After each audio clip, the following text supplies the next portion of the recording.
in to Bucks and Brews, you might hear something you can use. like tips on your cash or tips on the suds. You're gonna want to The use, smarts of these studs. because they know the brews. And they know the Bucks. And they know they can't help the stubborn fucks. So listen up, because shit's not funny. Save yourself some beer money. Bucks And brews. Bucks and Bucks and brews. brews. Bucks and Brews.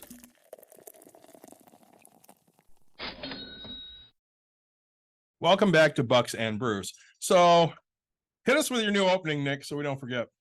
As always, everybody, thank you so much for joining us. Please like, subscribe, share, tell your friends, tell your family.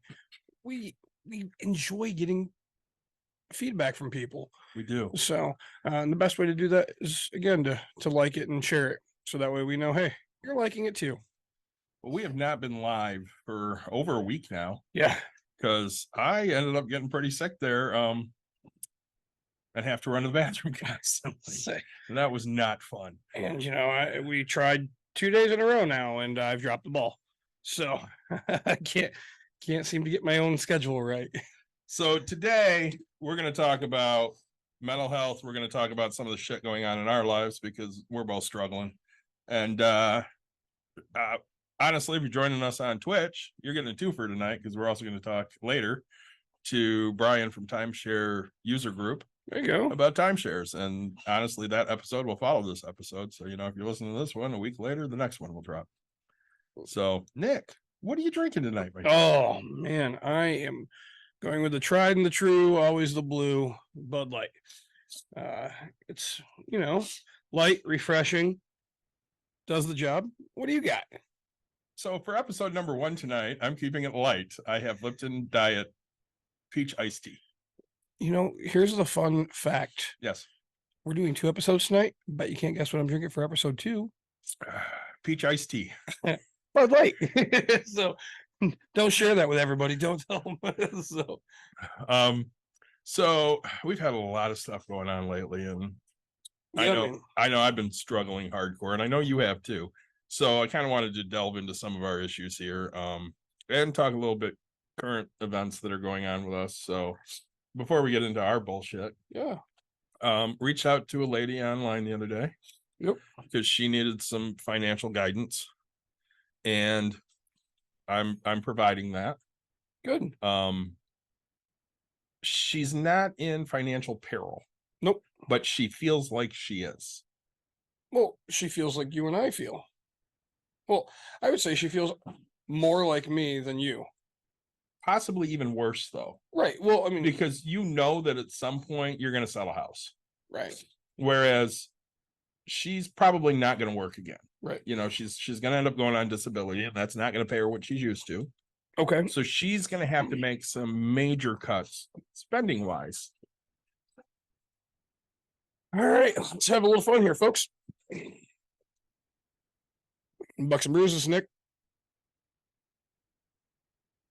Hello, Hi.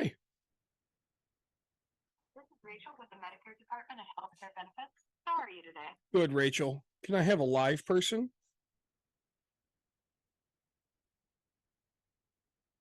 I'm calling today because the updated plan for Medicare has been released, and it may give you some better access to things like dental. We have too much stuff to do. Yes, sir. It's going to take way too long for us to get an actual person Yeah. on the phone. So anyways, so I'm giving some advice. I actually pulled you in for some advice. Yeah. She even called Rob. Yeah. It's funny because I called Rob right after to get the basis of what he knew before I went to the other option. Right. So gonna see how much I can help her out. She's done a little bit of investing. I think we can do better than what she's done. Yeah. And of course, my first thing is we have to have a written budget. Yep. And she does not have one. So I sent her our budget template, our Bucks and Brews budget template. Yep. And said, here, fill this out. And, I'll probably talk about this from time to time as I help her through this little journey here. And hopefully we get her where she's not freaking out. Right. I mean, she does have a decent amount of savings. And even though it's scary, there are options. There's a lot that can be done. Yep. So. Well, and, it's weird. You can have a crap ton of money and still not be able to have thing. So, Yeah. right, we just said, right, she's working on getting disability, but doesn't have it. Right. So trying to rent a place, who's going to approve you? Right. You know, I have all the money up front. Well, again, somebody like me, I don't care about money up front. You can pay for a full year, but what happens after that, right? Like, and so, you have to find somebody that's willing to take that risk and say, hey, sure, let's, you'll get it, but if you don't, then you have to go. But Well, and I think the thing that worries me the most about her is desperate people do desperate things. Yep. So she has a dog, felt like she had to find a place immediately. So she found the first place that would take her with a dog. yeah, Which is a 6-bedroom house for $2,650 a month. ooh, And she's locked into that lease until April. Yep. That's a lot of money and a whole lot of house. Yeah. For a person and a dog. Yep. So we rent out the rooms, baby. that's what is being worked on. So we'll see what happens. I mean, again, we'll talk about this journey, not giving any specific information out, but Yep. just letting people know that, she's doing the right stuff or the wrong stuff or how we're helping or whatever that case may be. Yeah. And so, and that's the biggest key is we're here to help, right? Yeah. We can't guarantee we're going to give you perfect, but we'll help along the way. I shared this with you. So the lady goes, well, somebody told me that there's no way you're going to do this for free. You're going to try to sell me something. I said, well, that person sounds smart because most people would. Problem is, I don't have anything to sell. So here's what I'm going to sell you.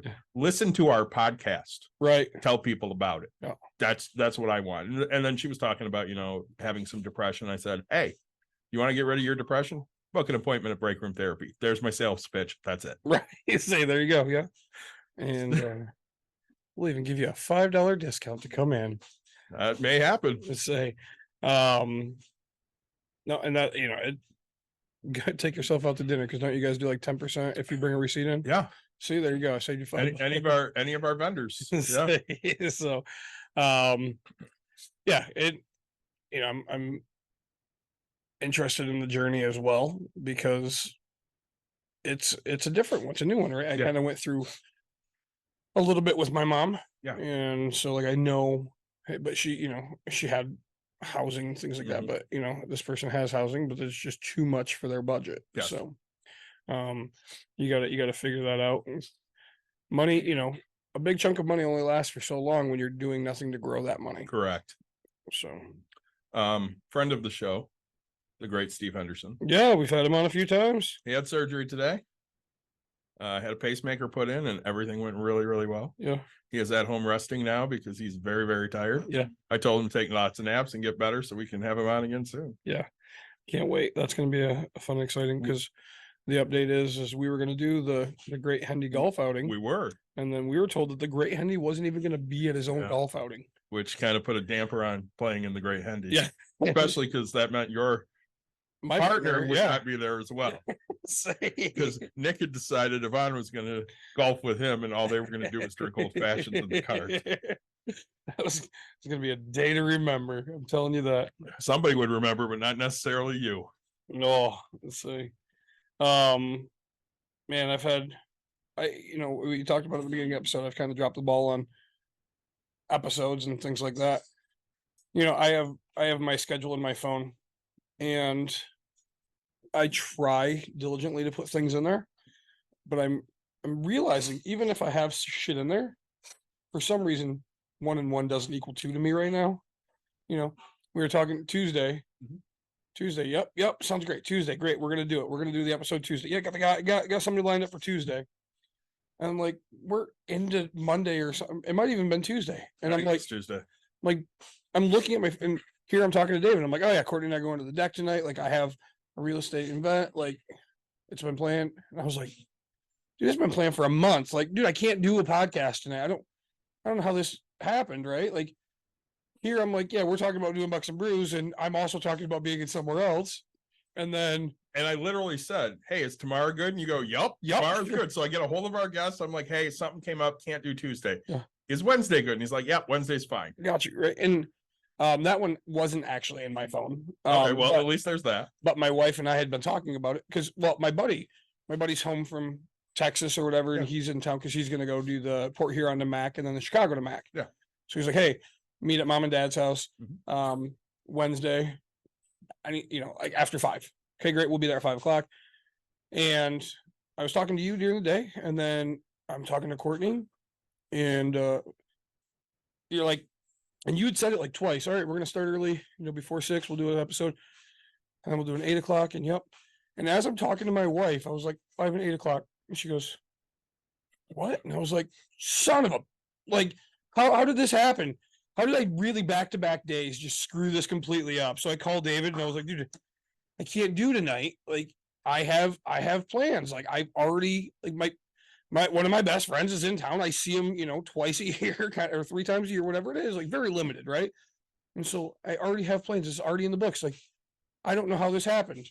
And that one, I was just like, it wasn't in my phone, but we had been talking. Like, I'm sitting here telling you I have these plans, and it's like, I feel like in your head you didn't realize, because you were just like, yeah, you've already said yes to the podcast. Right.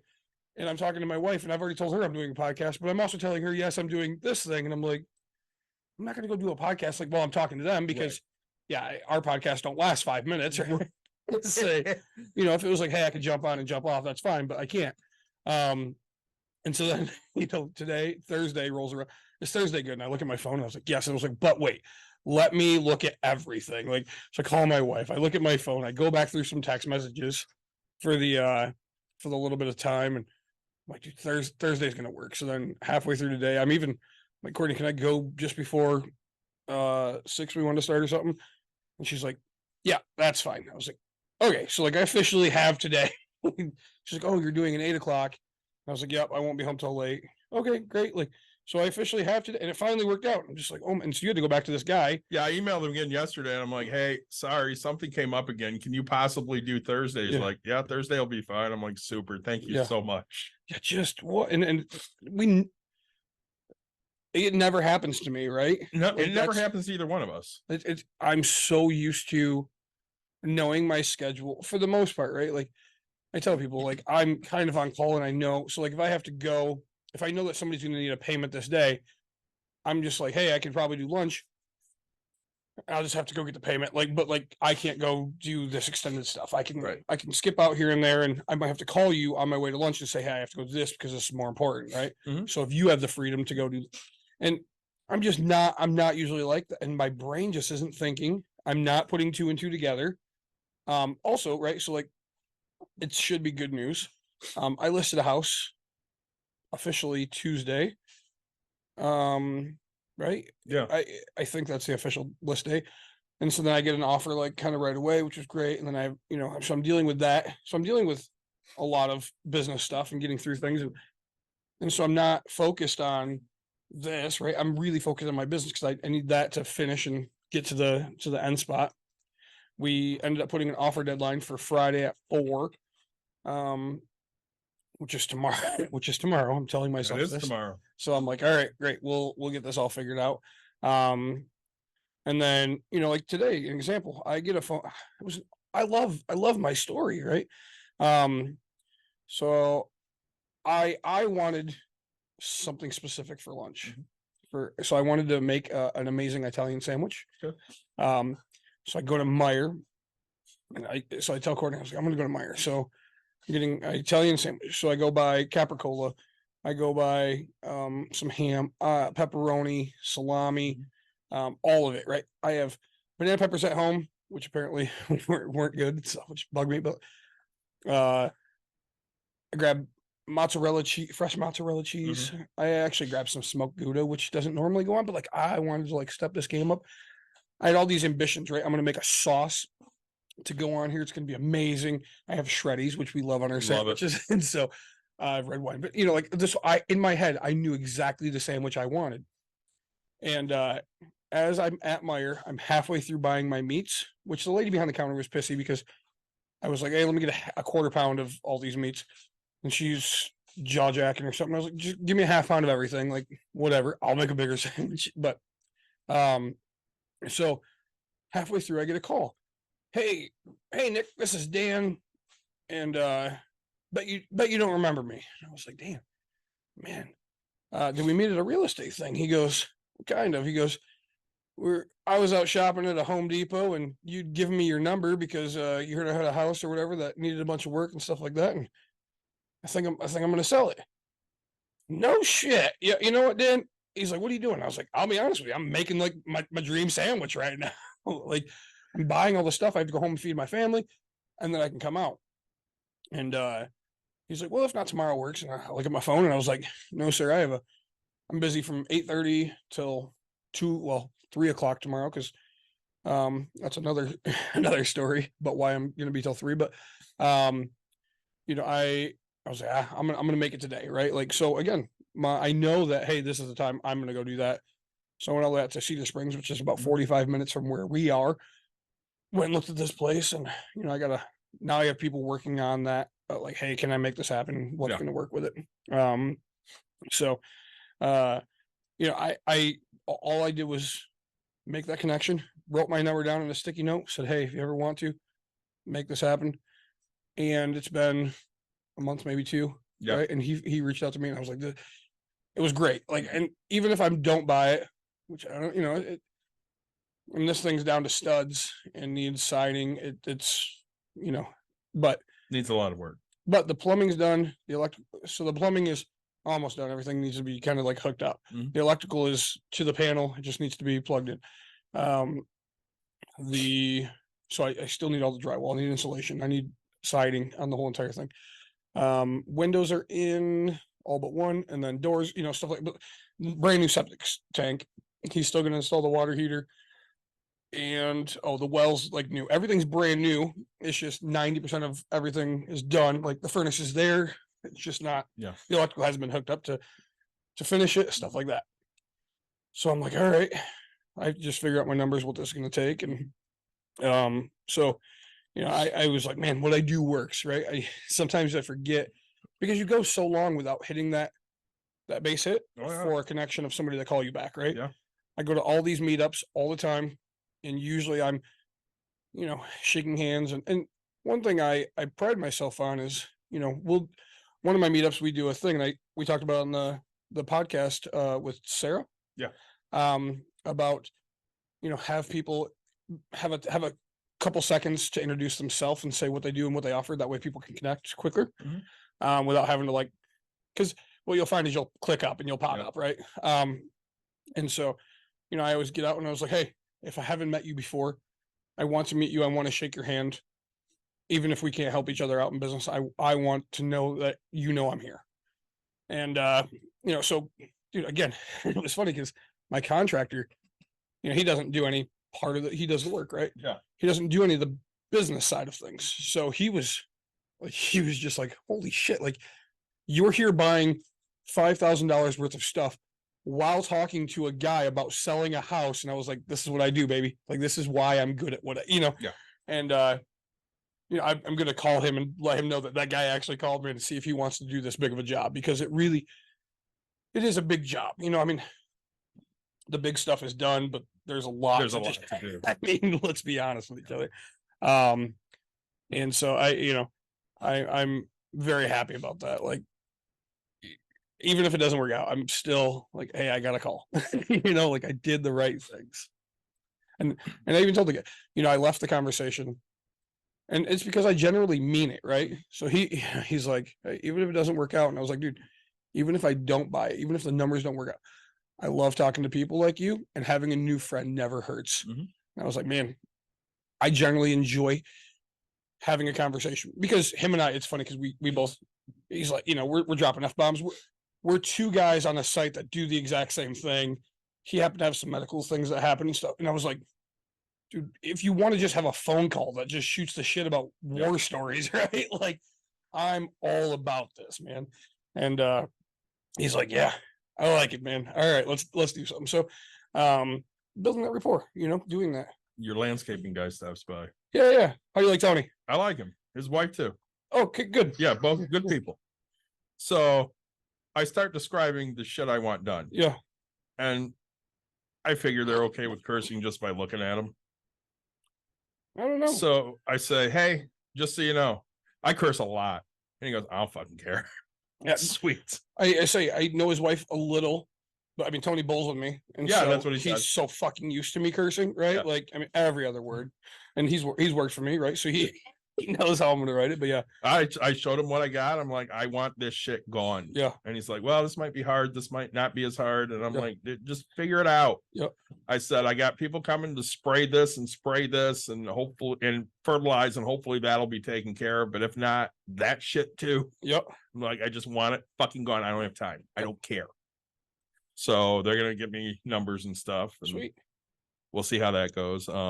Of course, I have no money. I'm fucking dead ass broke right now, probably till November. Sure. So I'm squeezing as much as I can out to get some of this shit paid off. And I'm still owe Caitlin a little bit of money. I still owe my mom some money back, and it's just weighing on me. Yeah. So of course my mental health's been shit. I told Dawn the other day, I'm like, listen, I don't want to do shit. Yeah. I just want to sleep. Yeah. She goes, like, because you're tired? I'm like, no, I'm just depressed, and being asleep is better than being awake. Wait, so we kind of had that same conversation. We did, because you're kind of in the same boat a lot. You wake up and you're like, fuck this sucks. I'm gonna go back to sleep. Yeah. And I just don't want to deal with things. Like, I had to go take a photo of a property, or a couple photos of a property. I had to, what the fuck was the other thing? I don't remember. There was a second thing I had to do, and then all of a sudden, as I'm laying in my bed, Was it your card? no, that was the third thing, right? So Oh. like, all of a sudden my bank card got freaking hacked or Okay. whatever. So I was like, shit. And actually, I had lunch that same day that I was supposed to go do. So, but I'm like, and then I realized, hey, my money's in jeopardy. Yeah, so I made the phone call, and I was like, I'll be there at some time. It was funny because I wasn't doing anything, but I was like, yeah, I'll be there at some point. As I'm laying in my bed, like, and then I got in my car and I was like, all right. And then I started driving and I was like, I should do this. So I quickly stopped and do it. But like, once I get started, I have no problem finishing all the tasks. Same. It's just the ambition to get started at this Yeah. point, right? And I mean, you've seen the pool. Like, we had it so crystal clear, but there was algae on the bottom or whatever. But then of course my dumbass goes and vacuums, and so that kind of now it's green-ish, and it's like not settling and doing this stuff. So I can't win. I can't get to a point of, we talked about it, like you have weeds or whatever. I've pulled weeds. I just let them sit there, and I'm like, I can throw them back in my truck and I'll eventually take it. But let's be honest, that's not going to happen. Right. I'm just like, There's yeah. better things you could do with your time. Yeah, the problem is I'm not doing anything better with my fucking time. No, I'm I laying get in it. goddamn bed. Well, and part of that's the depression. I mean, Dawn and I are watching a special on Robin Williams last Oh, really? Okay. night. And I've talked to her a little bit, that I am concerned about you. Yeah. And she goes, you'd know if Nick was going to do anything, right? And I'm like, yeah, I think so. She goes, you don't think he's that bad? I'm like, no, he's just depressed. I don't think Nick's at all suicidal. I couldn't see that. No. She goes, but people didn't think Robin was either. I'm like, yeah, but he was dealing with a really hard illness, whereas we're just depressed. Yeah. And like, I mean, I said it while I was trying to recover from the sepsis, if this was the best it was going to be, I don't want to be here anymore. Right. But that didn't mean I wanted to die. It just meant I shouldn't have gone to the fucking hospital and let myself die, because I didn't want to live that way either. Right. And I told her, I said, yeah, I just think Nick's in a rut and he can't get out of it because he hears from people you're a scumbag landlord. And then even though he knows it's bullshit, you hear it enough and you start to believe that shit. I said, full disclosure, you're leaving next Wednesday, right? We are. Camping? Yeah. Don't be surprised if you come home and your kitchen's clean. Because Dawn told me, she goes, they just can't get ahead. And I'm like, I know. She goes, Nick's home. I'm like, yeah, but he's so fucking depressed, he just doesn't care. Yeah. And she goes, I feel like if I just came in and cleaned the kitchen and maybe did the laundry, they might come home and be like, oh my God, that's great. And feel good about that. And hopefully, that'll mean something. And I didn't want her to just barge into your house and do shit without giving you a heads up, but don't be surprised if she comes over and does that. Well, it's hard because, like, I love my wife to pieces, and we're fine, but like, she wants to talk, and her version of talking is so fucking different than my version of talking, right? Like, You gotta explain. we were, I would ask, if she would ask, hey, do you want cheese on a sandwich? Yes, right. And if I ask her, do you want cheese on a sandwich? Well, what kind of cheese? Would it be this cheese, that cheese? And it's like so much fucking more. It's like, God, like to me, I I need an answer. Like I need an answer now. Like, right. Like, and so we're into this, right? Like, hey, what do you want to do about this? And I give an answer and it's not an answer she likes. So then it's, well, this. And I'm like, God damn, like, don't ask for something. Here's the example. We were with some friends because we went away to for the casino. Okay, yeah. Okay. And Soaring Eagle, yep. And we have $25 in free food or whatever, and $25 in free slot play. So the food, so she's looking it up, and I was like, hey, just let you guys know the buffet is not around anymore. Okay. I found that out from talking to some friends. And then so she hops on the phone, or she's like Googling, she's like, oh, they have this, and well, they have a Ruth Chris. And I was like, no, the Ruth Chris isn't open yet. It's still being worked on. Well, it says it's taking reservations. And I was like, yeah, reservations for when it's open. well, no, I think, but it said tonight or whatever. And I was like, okay. It's not fucking open, but like whatever. And so I was like, look, just call. Well, what do you mean? And I was like, hop on the phone, make a phone call. Well, who am I calling? Call the restaurants to see if we need a reservation. I have to call 4 people. Yep. Or you can hop online and fucking do what you're doing still. Like, you're annoying me at this point and you don't see it because I told you how to fix this problem, right? Get on the fucking phone and call. Like, to me, this isn't fucking rocket science. Like, you asked me, oh, well, do we need reservation? Do we need this? I don't know the fucking answer. I know how to find the answer, and I've given you the solution to figure it out. And you're sitting here going, well, we could just look at this and look at this. So then I'm already irritated. And so I was like, fine, we're going to fucking Ruth Chris, because I was going to prove a fucking point and that it's not open, right? We're going to Ruth Chris. We get there, and they still think that Ruth Chris is available, even though we walked the whole casino and nobody's seen it. But so I was like, hey, do you want to go to this place? And she goes, oh, we were thinking about going to Ascend. Fine, we'll go to fucking Ascend. And she's like, well, we can go there. So we go to Ascend, and I look at the menu, and it's bar food kind of a thing. And I was like, I didn't really want to, like, I wanted a steak at this point, right? Like, right, because you were talking about Ruth Chris so much. Well, just like I'm spending 25 and free, like I want to get like the best out of what I can get, right? So I ended up with some nachos that I hated, but like I didn't want a burger. Plain and simple, I just didn't want a burger, right? Yeah. But like that's what they had. And so it's fine. We ordered appetizers, had our food. And I'm fat, dude. Like as long as I eat, I'm okay. Right. Like so then she said, why can't you just have a discussion about it? And I was like, because it's not a discussion with you. Like, that's not like what we had right there was not a discussion. It was, you needed an answer. I gave you the answer. You just didn't want to put that into action. Like, it's not how you would fix it. So if you're asking me, what do you think? And I give you my opinion of what I think, and you don't do it, that you're right. That's not a discussion, because it's not how you want to have the discussion. You want a whole different answer. You want something put differently. Is there a bet? Again, I go straight. Did she want you to call? No, I have no fucking like. She just wants to like figure out if she has to do it online. I don't know, right? Like, I'm not going to sit here and have that conversation, because again, I have the solution, right? Plain and simple. David, if I'm trying to figure out if fucking Subway's open, I have 2 choices. Call them or go there. Factual statement, right?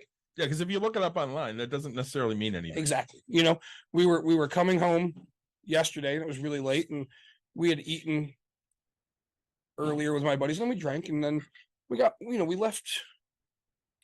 We got home at like midnight, but Wendy's in Hudsonville actually closes at midnight. We got there at like 11:50 or 11:45 or so, and our food was so fucking cold, and except for we had really hot fries. But Mike's gonna join us, and I didn't care, right? Like this point, because I wasn't starving, but I could eat. Yeah. And so I'm like, I didn't tell her to call, right? Because I just had this conversation about it, and you knew what was going to happen. I was like, right, not a big deal, right? If they're not open, I guess we don't eat. Like I don't care. So it's that. Mike and I are matchy. I just matchy. Yes. You know, so it's that type of stuff, right? Like her, you know, hey, what do we do about this? So Here's in my head, here's the response, and then you don't do the response. So like, why should I care if you're not going to listen? You know, like sure you're listening, but you're not acting upon listening, right? So I'm going to tell you what I've experienced in the last 2 months. Yeah. Okay. Dawn and I started seeing a marriage therapist. Yeah. Because we can't have a conversation together and see the other person's point of view at all. Sure. And she thinks I'm just being a prick. And I think she's negating every feeling I have. Sure.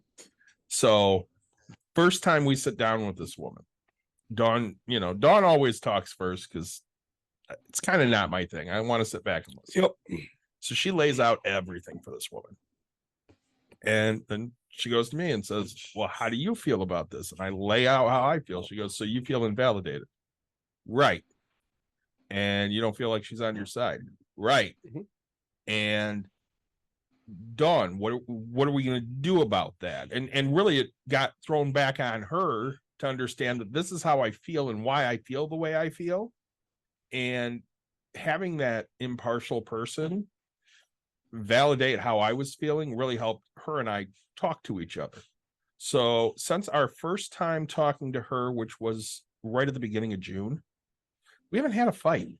Good. Like we've had a few dust ups because again, I'm depressed.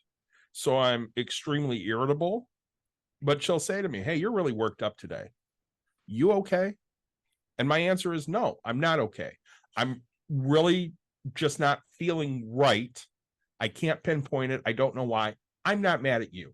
It has nothing to do with you. Yeah. And that's been able to keep us from having a stupid fucking fight because that's what we do. We have the same stupid fucking fights that you and Courtney have. Yeah. Why are you upset? I'm not. Right. And then they ask so many times that now I am fucking upset. If you ask me one more fucking time, I'm going to be absolutely livid. Yep. And it goes to that, right? And it's like, but also, you know, I don't want to beat a dead horse. Like, Nick, why are you upset? Well, because I'm stressed about my fucking house and I have to get it for sale. Well, now I'm stressed that it's for sale. Now I'm stressed I won't get the offer. Hey, now I'm stressed that the offer won't close. Now I'm stressed. Like, I have 2 months of stress, and then like, well, you know, hey, if it's doing this, you shouldn't do it. That's where I make my fucking money, you know. And so like that, it's like she doesn't want to hear it. But like we go back to the house cleaning thing, right? And I've tried, so I don't do dishes. Yeah. I don't do anything, but say, but like I've gone above and beyond. Everybody's gonna think I'm an asshole, blah blah. But like normal, like I just dishes is the one thing I just don't like to do. And so I've been unloading the dishwasher like on purpose, right? Just to make sure she knows that I'm still making an attempt, right? And she's thanked me for it type thing. But it's like even in her head, like so in my head, it's like, hey, I've done dishes, so that way you don't feel overwhelmed by that dish aspect. It's like, damn, she hasn't even like she'll load the dishwasher, but it's like we're both just doing that. The bare minimum. But it's like, and what pisses me off is like again, I have a solution, right? I've told you we've had this talk. How many times have I said I'll hire a fucking cleaner, right? And she doesn't want to. And then we get to the house and it's disgusting. And I'm like, we could hire a fucking cleaner. Well, you know, we don't need to. Then go clean it. Well, we can clean it. Okay, great. Pick a fucking room. This is how I work. Like this, you want to clean? We'll clean one thing at a time. Well, if you just take care of your stuff, all my stuff is in a fucking pile right here. Don't touch this pile. Yes, if that's the one thing that's keeping you from cleaning all of the rest of it, I'll be the last one to take care of it. You get everything else done, and I will take care of this fucking pile. And if you throw more into my pile, I will make sure that pile's fucking gone. Mike hates us. Obviously. But like we have the same exact fight because I've said, I'll just hire fucking cleaners. Yeah. Nope, they don't need to clean your shit. Okay, I get that I have a lot of clutter. Yeah. It's just I have a lot of shit. So sometimes there's piles around. Yep. And yeah, I don't necessarily like it, but I have to have a place to fucking put shit. Yep. And we fight about it constantly. I know that I talked to Courtney a little bit when I took her to get her car. Yeah. And I told her, I said, you know, I don't know what Nick tells you at home, but I know that when him and I are talking on the air, he says all the time how much he loves his wife. Oh yeah. She goes, yeah, it's hard for me to believe because I don't hear it enough or I don't hear it much. No. I'm like, well, that's because you guys are constantly bitching at each other. Well, so and I think the difference is I say it so much to where it's just become a normal thing, right? Like we're at the casino or whatever, and to tell you, like, so we kind of met at like husband wife. So husbands are hanging out, and so she comes up and, oh, are you down? And I was like, yep, all right. And then she's like, all right, we're gonna go get a drink. Okay, bye, love you. Right, all right, love you too. And then walks. And so like I say that, I mean, you see it all the time, like when you're at the house, like, hey, you guys want food? Yep. Hey, can you grab that? All right, thanks, love you. Like, and so I say it just like as a natural type of a thing, like as a goodbye or a hello, right? Hey, love, that type of a thing.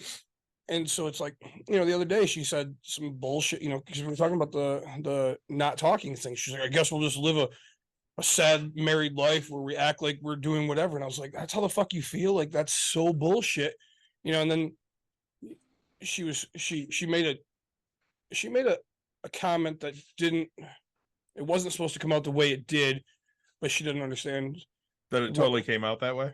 Right. Yeah. So the example was, we were talking about her friend who is a nurse or whatever, makes good money. And so now she's making enough money to where her husband stays at home with the kid. Mhm. Her other friend's having a baby, and her baby dad is on disability. So he stays at home. And then and she goes, yeah, we said, oh, isn't it funny that all of our dads are stay-at-home dads? I was like, I have a fucking business. I run my goddamn, like, I just lost. And she's like, I didn't mean it that. No, I was like, you fucking did. Like, I'm not, like you're attacking me as a person at that point. Like, this is the whole thing. Like, I don't need to be looked upon as a god, but like, you need to understand that what the fuck I do, I take very seriously, and you don't respect that, right? And then we have that conversation. I'm like, well, I didn't mean it that way. Then say what you mean next time. And now you're sitting here trying to backtrack. Like, you guys thought it was funny that, oh, there's 3 stay-home dads. No, I still bring in plenty of fucking money. I happen to have my time that I can do the things. Like, you've pissed me off. And like, she doesn't understand like how much it hurt. And like, because I'm when you think of a stay-at-home mom, right? It's like the person that doesn't bring any income and they do this. No, like it's like me telling she's a stay-at-home mom because she works from fucking home. Right? You and I take that shit very personally. Very. Dawn had said to me a few years ago, well, you just work from home. You don't work that hard. And mind you, she had worked from home for quite a period of time as well. Yeah. And that just sits in my brain and rattles around forever. When we started therapy, I'm like, listen, she says this shit and it pisses me off. Mm-hmm. She goes, I haven't said that in a long time. I'm like, doesn't fucking matter. It's not like you backtracked on it and said, oh, I realize that even though you're not physically, going to a job and working, physically hard, yeah, that your job does take a mental toll on you. It's not that fucking easy. And again, I enjoy my job, mm-hmm, but it's still a fucking job. Yeah. And I have to use my brain, and that tires me out, especially now because my brain doesn't work like it used to. Yeah. So everything I do tires me the fuck out. Yeah. So if I have to sit there at 1 o'clock and log off for 30 minutes to take a fucking nap, guess what? I'm gonna log off for 30 minutes and take a fucking nap. Yeah. It's not like I don't get my hours in, but I might have to do it a little differently now than I did 10 years ago. Yeah. I've been full time at home for 13 years. Yep. 12 or 13, I don't know. But just that dig hurts because then you feel invalidated by your spouse. Right. And I mean, I know last time we were together over at your place, you were harsh. Okay. She pissed you off and you were harsh. Yeah. And Dawn had said something to me. She's like, you used to do that to me all the time. Right. Because you didn't validate anything I felt. You didn't understand where the fuck I was coming from. And you said a lot of the same things Courtney's saying. And I'm not bagging on Courtney at all because she feels how she feels, and that's fine. She's entitled to it. Absolutely. But she also needs to see the other side. And I mean, I talked to her a little bit. I said, Nick feels attacked because of your parents, because of your cousin. I said, these people tell him that he's a piece of shit. She goes, but I do defend him. I said, defended me the one time. I said, he doesn't feel it. I said, I realize that you think that you are defending him. And I'm not saying you're not, but he doesn't feel that. Mm-hmm. He feels alone on a fucking island. Oh, 100%. So the words are right. So she did defend me, right, for what was said and stuff like that. but we were looking at that house, which we talked about on the episode, right? Yep. And she said, well, it's just really hard, to when people say all these things and now we're going to go out and buy a $500,000 house. And I'm like, see, like in your head, like that's what comes off. Yeah. You're not proud of what I do. You're not happy with what I do. I'm not making, like, you don't put me off as this. I don't need a God persona, but like, I need you to understand that I've done what I need to do. Like, you're not proud of me, right? And like, I need you to feel that way for me. And it's so, and she doesn't get it and understand it. And it's hurt. Like, I'm sitting here just going, wait, you don't want other people to understand that I just spent so much discount of rent. I bought people out of this part of thing. Oh, well, some people could look at it as taking advantage of. You don't need to be that some people, right? Like, understand the good side of things. Like, you can look at a fucking glass as half empty or half full. Which one are you going to look at, right? Like, So, and but like, it's the things like that really get to me, because it's holy shit. Like, you're not seeing the words that just came out of your mouth as any bit hurtful because you don't think it is, right? well, and it doesn't, there's no validation for you there. Yeah. So like the person I'm helping, Yeah. bought a piece of artwork for $27,000, still owes 20 some odd thousand. I think 20. Let's just say 20. What's it worth? I'll give you the same answer I gave Mike. Whatever somebody's willing to pay for it. Sure. Supposedly it's worth the 27 she bought it for. Okay. Okay. And she says to me yesterday, I think I might have to take a loss. I said, you better prepare yourself to take a loss. Because right now, if somebody offered you 22, fucking take it. You get $2,000 over what you owe. Yeah. Because at the end of the day, you need assets. And yes, that's an asset, but it's not a liquid asset. Right. And again, you have to find somebody to buy it. The first words out of my wife's mouth is I'm writing this to this person. Almost sounds like buying some fucking grain. Yeah. Well, and we can only give you advice whether you take it and whether we're right or wrong. Like, that's why what you and I do, we take it very serious because we want to give you what we think is the best possible advice. Right? So I'm kind of interested here because Mike has seen Dawn and I fight like cats and dogs, and he knows your situation. Mike, what's your take on this about, how we interact or don't interact with our wives and what we're doing good and what we suck at? I mean, I think the biggest, and I mean, again, not seeing like Nick and Courtney as much other than like the little bit of time on the cruise when it was a little too drunk and, pissed her off a bit. I think it's, it would be good probably if like, because maybe, you're disappointed about things she's saying. She's not fully understanding, what you do. I mean, getting in and maybe talking to a therapist would help. You can say what you need to say. She can say what she needs to say, and then I think the bigger that's the problem thing with I'm like they're better now than they were, but there's still been points where like literally every almost conversation turns into a fight. Yeah, we've had a lot of that. And I say, Mike, since you're joining us, what are you drinking? I'll unscrew it first. So I've got first the Gaelic Ale. That is brewed in Asheville, North Carolina. And then I've got also from what I picked up on my vacation, it's gotta get used to the fact that I got a White Zombie White Ale. It's actually a New Orleans based beer, but they're both good. So no, and I don't know. I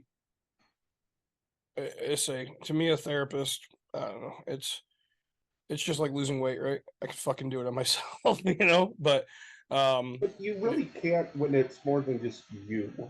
Yeah.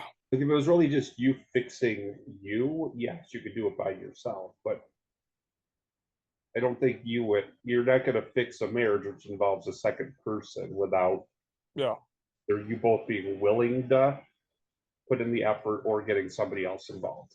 No, I told Angela that's what I was Monday. trying to do before I got divorced. Like my ex spent years never telling me what was bothering her, and then when she finally told me what was bothering her, in her mind the marriage was too far gone to repair.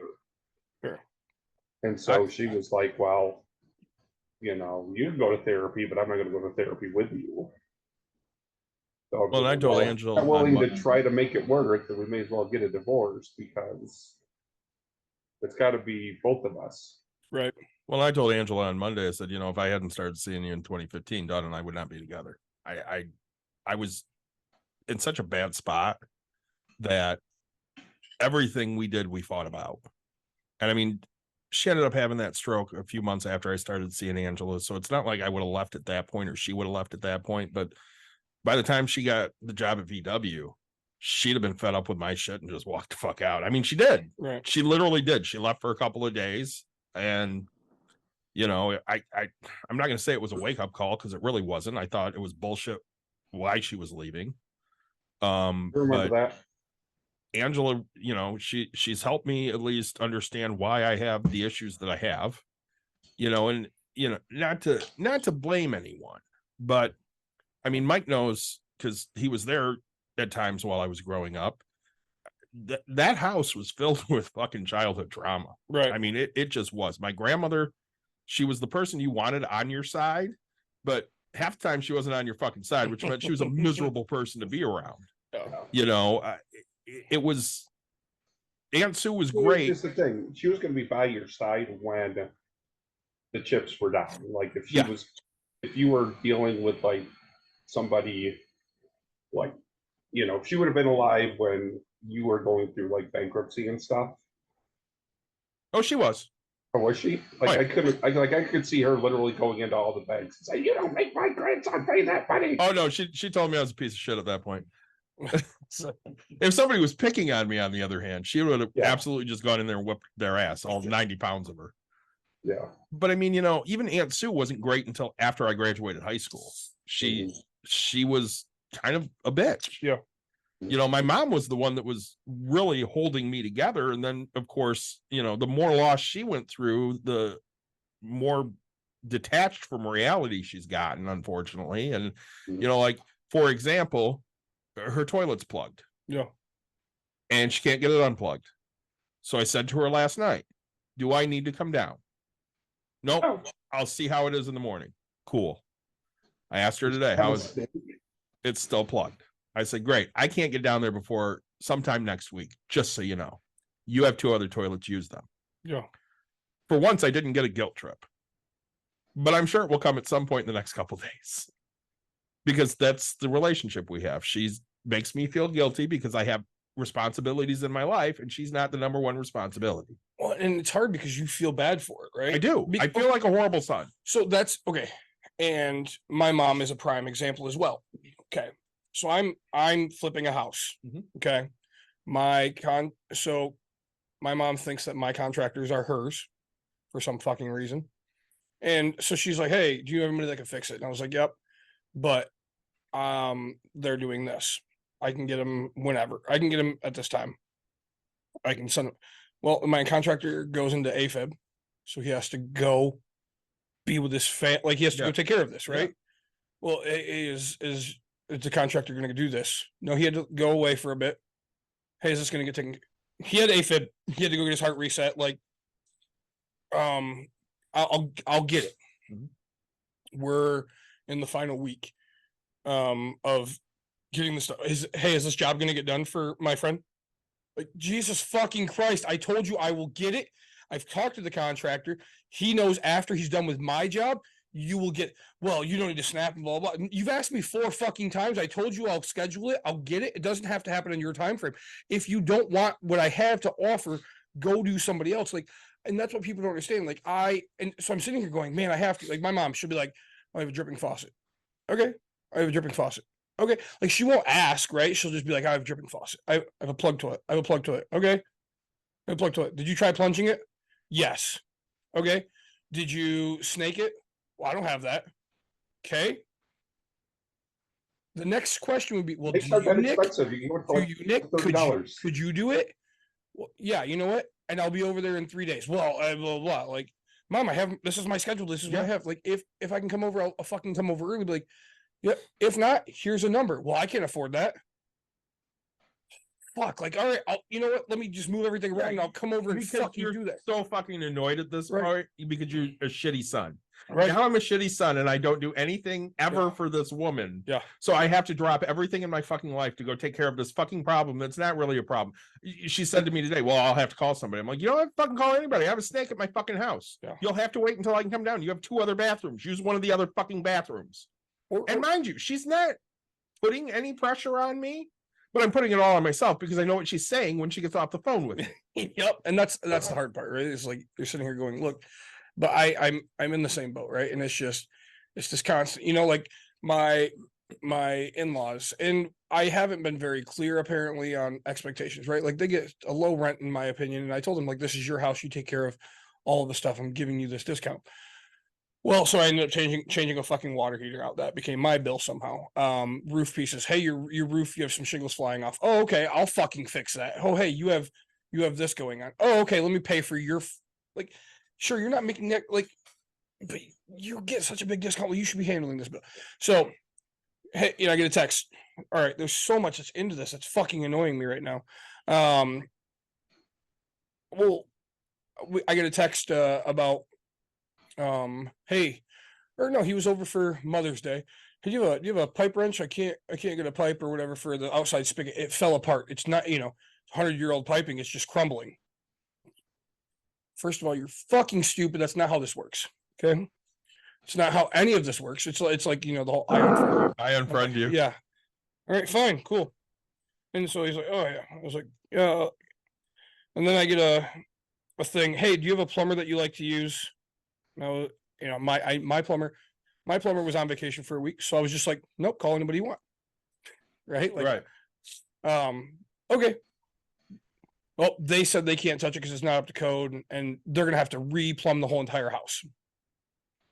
Okay, you call the fucking moron. Like, how do you not? Nope, the whole house needs fucking done. Oh, Jesus Christ, I can't deal with you people. Like, whatever. So, we have one other person that came out and said something, and then we have another person. Person won't come out because we're not the homeowners. Okay, fucking telling me the homeowner. Like, and then the next one would be they can't come out till Wednesday. My plumber is back in town at this point, so I was like, look, give Keith a call. He'll be able to take a look at it. Keith goes over there, and I know the price. My plumber is the greatest plumber that has walked planet Earth. Bow to the guy, right? It was cheap enough to where my father-in-law took care of the bill. Okay, so like that's how cheap Keith is. But so I was like, hey, so it was $10. I was right, maybe 40 or less, like right. Kind of a thing. And I was like, so it's all taken care of. Yep, he fixed the one pipe that needed to be fixed. So the whole place doesn't. I didn't ask, right? The whole place doesn't need to be fucking replumbed. I was like, see, this is like the whole thing. You don't understand. And so then. So we were in Florida in December. Yep. House got shot. Yep. Just random. This is Granville. This is it's an A-class neighborhood. It's a nice neighborhood. Okay. And it happened. It happened in Hudsonville as well. Stuff like that. It happened to be mine. So I post on Facebook. I was like, hey, anybody got a window person? And my father-in-law responds, hey, I work for a hardware store. I'm planning to take care of it. Okay. Well, kind of a little bit of what's going on and stuff like that in my life. So I happen to be over there. So I was like, hey, I have to walk somebody through. So I walk through my whole house and I get up to the fucking window and there's like a thin sheet of insulation on the window that's not fucking fixed. And it's 7 fucking months later.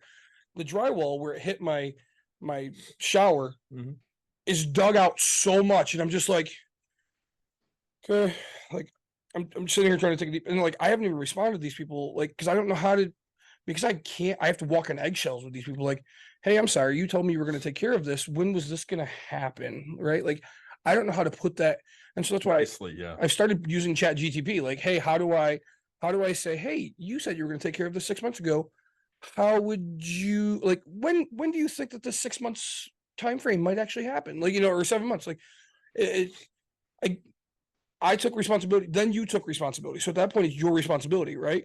Like, I'm gonna tell you something you've never heard from me. Yeah. You need to fucking put these people out. Let's say. No, like, and so it's Pick them out. it's very hard. You can't just do that. I mean, in my life, you can't just do that. Especially, But you need to. I know, but Because until you do, A, they will never respect you. And B, it will keep coming between you and your wife. but and so it's we'll talk about, I don't want to get into too much detail. Yeah. But we'll talk about that off air. It's not you viewers. I love to share every part of my life, but I'm just saying. it's actually being worked on, right? Yep. So Again, I'll tell. Here we'll just dive into all of it because as much as I don't care. Well, I'm going to say So this first before you decide to just delve into it, because you don't have to. I've said it before. You're providing a place at below market value, because I told Dawn, I'm like, Nick could get $2,000 for that house. Mhm. She goes, that's bullshit. I'm like, what do you mean it's bullshit? It's the going rate. Yeah. I said, that doesn't mean that he would necessarily charge 2,000. I'm telling you right now, you could get 2,000 for that house. It's a full fucking house with a garage Mhm. in a nice neighborhood. 4 bedrooms, 2 bathrooms. I've got a question for you, Nick. With the rent that they pay, does the rent that they pay even cover your monthly payment on that house? In theory, the answer is yes. And the taxes and the insurance. Yep. Okay, Yep, so it's just covered. escrow. No, it's a little. So I got a raise. I get like $200 more now. Okay. But, so depreciation's a thing, which depreciation basically means, hey, a roof lasts 20 years. Yep. Okay. And so this roof's going to cost me 40 grand, right? So I'm supposed to be able to make that money up through time. So in theory, I've lost, well, let's just say $9,000 worth of money I should be putting into this property Yes. every year. For this many years, stuff like that. 2,000 is bare minimum. Like, actually, if you look it up, I should be getting about 25 to 27. Mhm. Okay. It's 4 bedrooms, 2 bathrooms in Granville. Like, I can, sure, it's not up to date. And there's some stuff I'd have to do to get that money, but I'm gonna say it's $30,000 for me to go do that, and I would make that back in a 2-year period. Okay, so like that's not the issue. What could you sell it for right now? My realtor thinks we walked it because we're at that point. My in-laws told me that they felt they were trapped because 5 years ago, I asked them if they were staying because I was going to go refi to purchase a big complex. And I was like, hey, I just want to make sure before I screw myself. Well, they said yes, hopefully forever. 2 months later, they're like, hey, something happened in their life. Oh, we got to move. And they put it on Facebook. And I was like, motherfucker, you said you're going to stay. Yeah. Like, I was like, why would you not tell me you'd put it on Facebook? Like, hey, like, and that, like, again, don't blindside me. Like, come to me straight man to man and type of thing. No But- respect. Right. And that's how I looked at it. But, sorry. I think we said, I have to figure this out. Sorry. 270. If I put work into it, we're thinking 350s. But like as is, I think 275, 280. In current condition. Which I So- mean, if you're talking about needing $30,000 of work to get to the point where you could maybe sell it for 60,000 more, I mean, you're probably It's trying worth, to yeah. acquire at this point just to sell it as is. And maybe have to make some concessions or whatever, I suppose, if there's critical things that are like this really needed to be done. Yeah, I think it was like 280, 290, to be honest. Just as is. So I literally imagine doing no work. See your Doing frustration no with work, them yeah. posting online that they have to move, because I mean, even if And you're but only- it's happened 3 times, right? even if you're only breaking even on this house, Yeah. you're still expecting that break even income on that house before you make Yep. these other big purchases. Yep. And that was all I did 5 years ago. I asked him, hey, just because I didn't want, because I'm a conservative person. Yeah. If they said no, like I would have said, hey, okay, hey, we got to figure this out because I'm going to sell the house or I'm going to do something, right? Like that way I just have the money. Like I'm going to be plain and simple. Bring in Usually- a renter who would pay what you could actually get for it. That might be not right. That was back Yeah. then. That was an option. Hey, I need more money, or I need Yeah. to sell it, or like whatever it was, right? Like if you're not planning to stay, I need to figure out what I'm doing with this property, because no matter what, I'm buying this big purchase, because that's life-changing money, and this is just getting me by. Right. So it's kind of that. But so they have a so here, this is what happens. My wife is in a text message group with my mother-in-law, my father-in-law, my wife, my brother-in-law, my sister-in-law. Who's missing? That happens. You. You always have family like I'm missing, right? Yep. There's one more of us.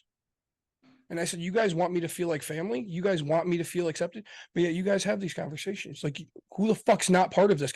Don't tell me that. It'd be one thing if your sister-in-law wasn't in it because she married into the family just like you did. Kind of it, right? Like, But she's in it. Yep, all of them, right? All of them are in it. And I'm like, you want me to feel like family? You want me to fucking feel respected? You want me to feel any part of this? And my wife's like, yeah, I get it. And I was like, look, here's more of my life, right?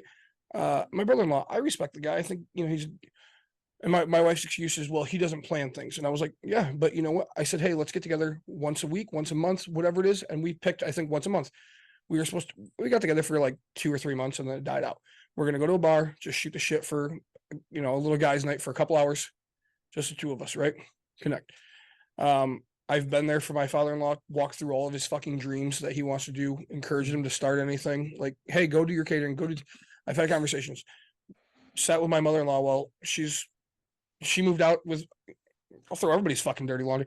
Yep. She moved out I because remember. my father-in-law was such a shitty human being, and he's back, or she's back now type thing. But like, I was there for that, right? I stopped what I was doing. I was in the middle, and I drove over there just to give her a hug, just to say, hey, I'm here.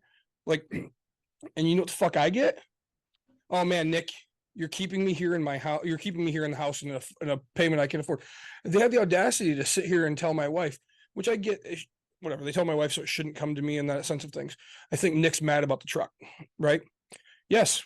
Okay. Yes, I am. I'm jealous of it because you chose a $600 or $700 payment on a truck versus giving me a rent increase for what would be more fair. You chose to choose you in this situation.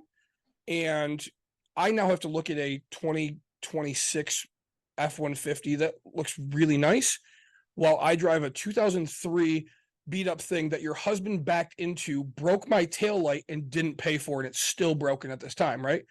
Didn't pay for the fucking repair. But like, you're right. Yes, I am jealous. I'm upset. I'm hurt because you chose your thing of a $700 payment versus giving me more, right? Yeah, I'm not afraid to admit, but like, I haven't told them that, right? But like, if you want to ask, I'm not afraid to say that. Like, yes, you were selfish. You chose you. They'll say that to your wife, but they don't give a shit enough about you Because they know that she's the liberal one who will give. I don't even think it's that. She's their daughter. So she's just going to accept it because she's their daughter. And But at the same time, it's different because Dawn has a foster mom, not an actual mom. But during the whole Trump shit, I told her foster mom to go fuck herself. Because she was so goddamn Trumpy. And I told Dawn, I said, your mother-in-law or your foster mom is a shitty human being.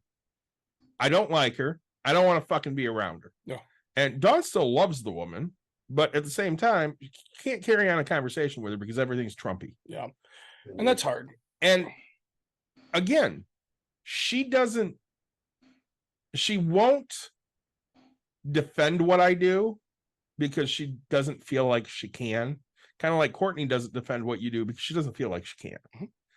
But because she'll be, in her opinion, and this is what she said, right? I'm okay with writing everybody out of my life because I don't care type thing, where she doesn't want to give up everybody. And I'm like, but why? And to me, it's, I'm not giving up everybody. I'm giving up the people that don't respect me and believe in me. Right? Well, she said that to me too, because she goes, I lost my best friend because of Nick. She goes, but it was also her fault too. See, and I went, let's walk through that situation. Okay. How long did you and I not talk?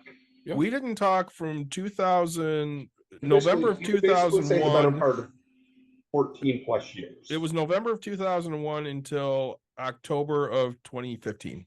You're talking basically 14 years. Yeah. That's that anything to do with you and I officially ever being really pissed off at each other? No, I hated the girl you were fucking dating, and you didn't really like Dawn. Yeah. And they fucking And hated you each realized other. after you married her that I was basically So again, everything I saw in Dodd, you finally realized was true, but Well, and I everything mean, you saw, I didn't know she was I full of finally shit. realized was true. Yeah. Maybe we were just dumb for another 13 years and didn't get back together. Right. I mean, what you say, Nick, is the same way I am, because Dawn has the same argument with me. Well, you can just walk away from anybody. I do that for my own peace of mind and for my own sanity and to protect myself. Yeah. Listen, I don't fucking need anyone. I need Caitlin. That's who I need. I need my mom. That's who I need. Everybody else can come or fucking go. It doesn't really matter to me. If you're going to be a shithead, bye. Well, And even when Mike and I stopped talking, literally we knew we weren't mad at each other. I said, hey, when you're done being a dick, let me know. Yeah. And he goes, same. And we didn't talk for 14 fucking years. yeah. Did you guys ask each other, hey, you done being a dick? No, he sent me a message. He goes, you can tell me to fuck off if you want, but I'm really sorry about Aunt Sue. Oh, okay. And I went, that means a lot to me. And he goes, I would love to come to the memorial, but I'm out of town that weekend. I'm like, that means a lot. Thank you. Yeah. And then he's like, hey, I'd kind of like to get together. And I'm like, cool, let's do that. Yep. And I mean, we literally didn't miss a beat. My And literally it was, I mean, we basically filled in each other about what happened over 14 and a half-ish years by that point. Yeah. And it's like we've never really skipped a beat. No. my wife's best friend, she lived in her grandparents' house that she was supposed to buy or something, didn't buy it, moved into a boyfriend's. I don't know where she moved, doesn't matter. Yeah, moved it. And then she moved into this guy or something like that. And then they were selling that house. And I was like, hey, I happen to have a unit. And I was like, look, I'm not going to charge you security deposit. I'm going to renovate it actually nicer. I did hardwood flooring because I used to just do carpets and things like that. And I went a little above and beyond what I normally do. I charge them quite a bit less rent than, whatever. I just did the normal Nick thing. And so then time goes by. Okay. And then they complain about smoking from the upstairs tenant. And because there's no smoking policy. And I'm like, okay. So I text the tenant and I was like, hey, no smoking, right? There's cigarette butts here. And then tenant, my wife's friend texts me, hey, cigarette butt just fell and blah, blah, blah. Okay. I can't just go for an eviction. And like, the thing is she wanted me to do things that she thought was, so like, and that's the whole thing. Like, this is what I want people to be landlords, right? I don't want them, but like, go be in my situation where you would handle it differently, but legally you'll just get your ass ripped, right? So again, the person threw a cigarette butt down and it hit you. What do you want? And so also this time she's pregnant or maybe had a kid type. Like, I think she might've been like 8. So she's in this like emotional distress type thing. And so they're like, we have to move out, blah, blah, blah. Okay, fine. Understand. I go over there and I was like, hey, I didn't charge you security deposit. These are the 3 things that I need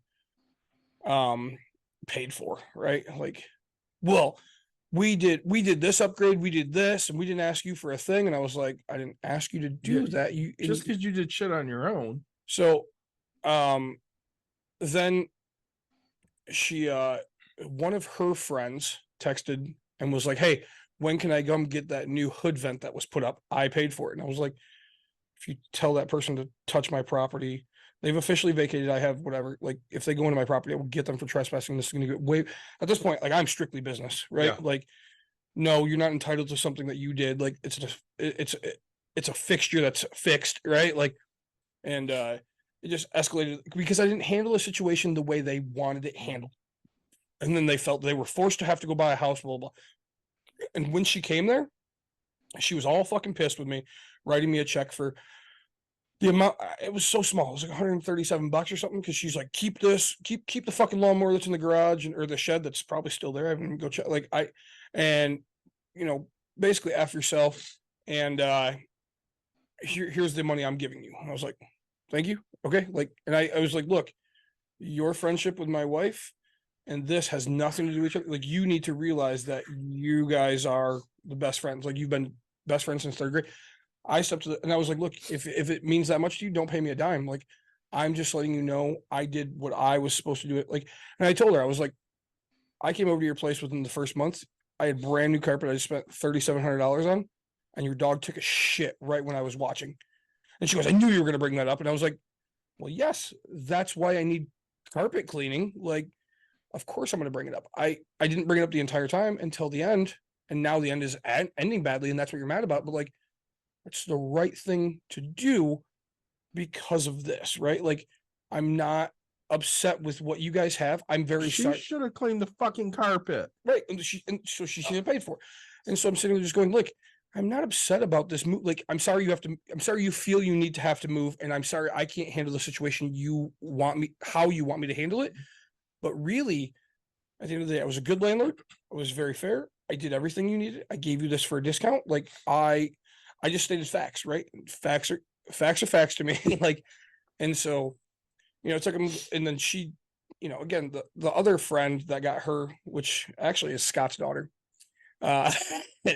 which got in the way, that ruined a lot of stuff because she's just a fucking horrible person. But then, they're working things out. They don't see each other very often, but I'm just sitting here going, I'm very proud of who I am. I'm very proud I gave you that time where you had the cheap rent to save up the money to get through school, to get the job that you have now. If anything, I helped you in life get to where you are. You just don't see it, right? Because whether you want to see it, whether you don't, doesn't matter. This is what I've done. And sure, I didn't handle situations the way you wanted it to be handled. But again, it's go fight for me as a landlord in the court of law to say, hey, if people are shitty, I want them out faster. Please go vote the way that you should, because I shouldn't have to have these types of things against me. And most people don't realize that, right? Like, because you smoke in my property, and yes, you flick a cigarette butt down and you caught it on, I didn't. I can have you come testify. Are you going to? Yeah. Okay, great. Are you going to take off 3 days of work to figure out how to get this person to no longer have a lease, right? Are you willing to go to bat for that, right? Like, that's the only way I can do this, type of a thing. And the answer is always no type. So I'm just like, look, I even send stuff. I'm like, hey, this is what I sent. This is what I have back. This person's denying it. No, they're doing it. I can prove it. Okay. Like, again, are you going to court with me? Right? You have to do something about it. I've done all I physically can do. Right. Like, and every time if I smelled marijuana, I'm like, look, don't want to see it. I don't want to smell it. I don't care. Like, no, it's not going to happen. Right. Like, and because I have that issue. Right. So that was the big thing with my in-laws. Speaking of that, last straw. I'm at contract testing today. Yeah. Dude walks in. Mhm. I think I might have gotten high. Oh, really? So she comes out from around the table, goes over to him and goes, we've been doing. What do you mean? She goes, you smell very strong right now. You can't do this if you smell like this. Yeah. So you either need to go get a change of clothing, you take a shower, something. But you can't do this smelling like this. You can't even wear cologne. No. Yeah. And I'm like, huh. You wouldn't think about that before you fucking come in here? Well, and you have, you have to check a checkbox that says, I won't wear cologne, I won't wear perfumes, I won't smell. Don't use scented soap. Yeah. Like, you have all of this. You can't smoke a cigarette. Can't smoke, it says, I think, an hour beforehand. Yeah. Like, you signed saying, hey, this is what it is. Did he get all pissy? No, he was fine. He left. Okay. Yeah. So, but again, people are dumb. Yeah. And they do dumb things. Yep. Well, and what started most of this is we were camping and it smelled like weed on one of the last nights. And I was like, God, it fucking stinks. And my daughter goes, why? It smells like grandma's house. It just irks me every fucking time. And I'm guessing your in-laws? Yeah. Oh. Smells like grandma and grandpa's house. And I didn't think it was your mom, but I had to no, ask. smells like grandma and grandpa's house. And I was like, it just irks me because like my father-in-law got into it however long ago. When marijuana became legal in Michigan type thing, I was like, hey, just a heads up, like there's no smoking of any sorts in my property. And he's like, you can't tell me what to do and blah, blah, blah. So I was like, yes, I can. Like, this is my right. And he posted, so he sent me something. And so I went strictly into like the government, Granville's Granville specifically, and I was like, here's what my rights are. I actually have the full right to refuse anything. You can't, like, as a landlord, you can't do this. You can't smoke on my property. You can't grow on my property. You can't do anything. And like, I knew they grew on my property at one point. I know they smoked in my property. And so then my wife texted them and said, hey, weed was brought up again, type thing. So then they call bitching her out. Oh, I'm done with this. I'm done, and blaming it on me. And I was like, this has nothing to do with me. Like I told her, I was like, you can handle it, I can. And she's like, I'll take care of it. And I was like, because if my daughter's smelling it and saying this is a thing, I don't want my daughter around. I don't want that.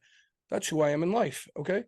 I do the same thing with all my tenants, whether you're my in-laws or not. The fact is like, this is what I've said. You don't want the place to smell like When you're shit. in a large commercial, like apartment complex, like the really, really big ones, like the 1,000 units or whatever, if you want to be able to smoke in one, you're usually in a separate building. You're paying a whole heck of a lot more rent because they realize they're going to have to pretty much power wash that thing. In my lease, in theory, and that's what, like, I haven't been, and that's okay. Here's the truth. So if I smell smoke, it's $25 or $250 fucking fee. Okay.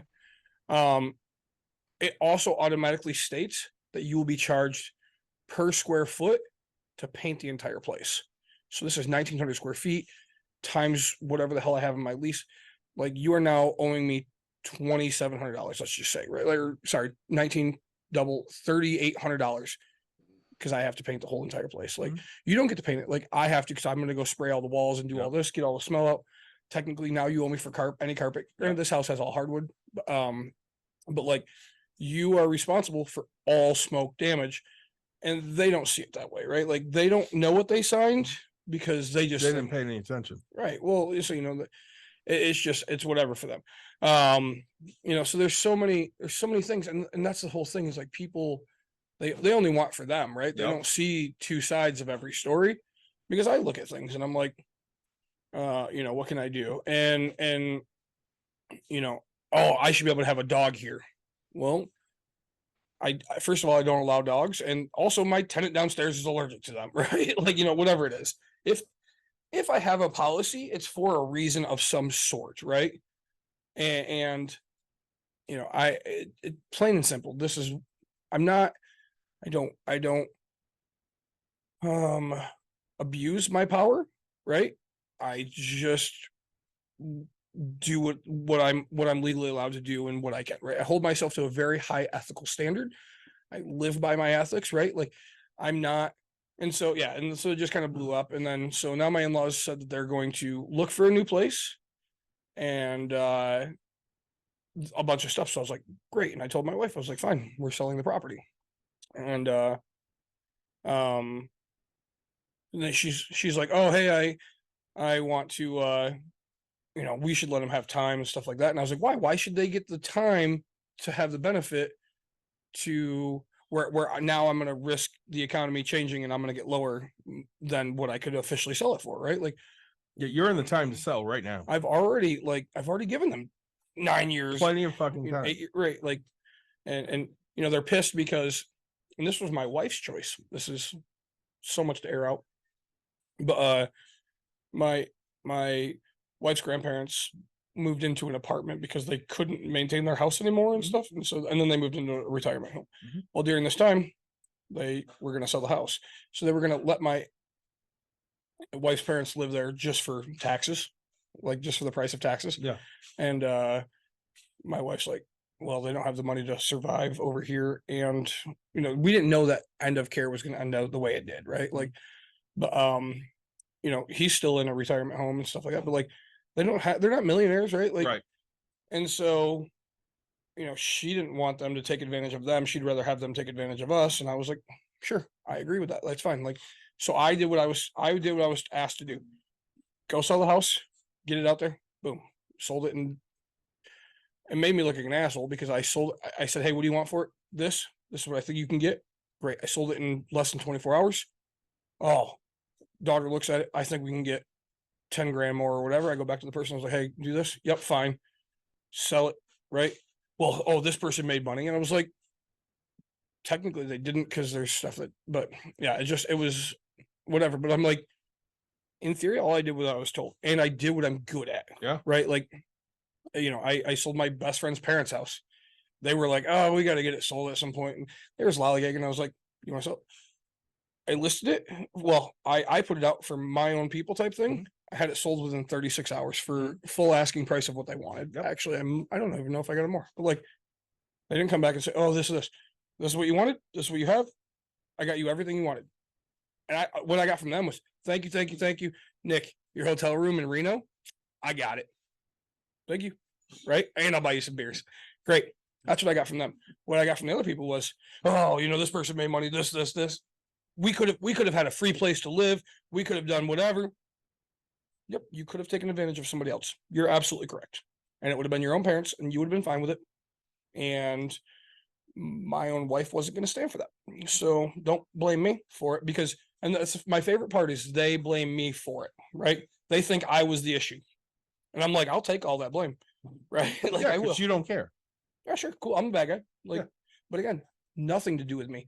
I asked grandma and grandpa, "What do you want to do?" Yeah. You said this, I said this, right? We talked about it the same as, and that's who I am as a person. That's really hard.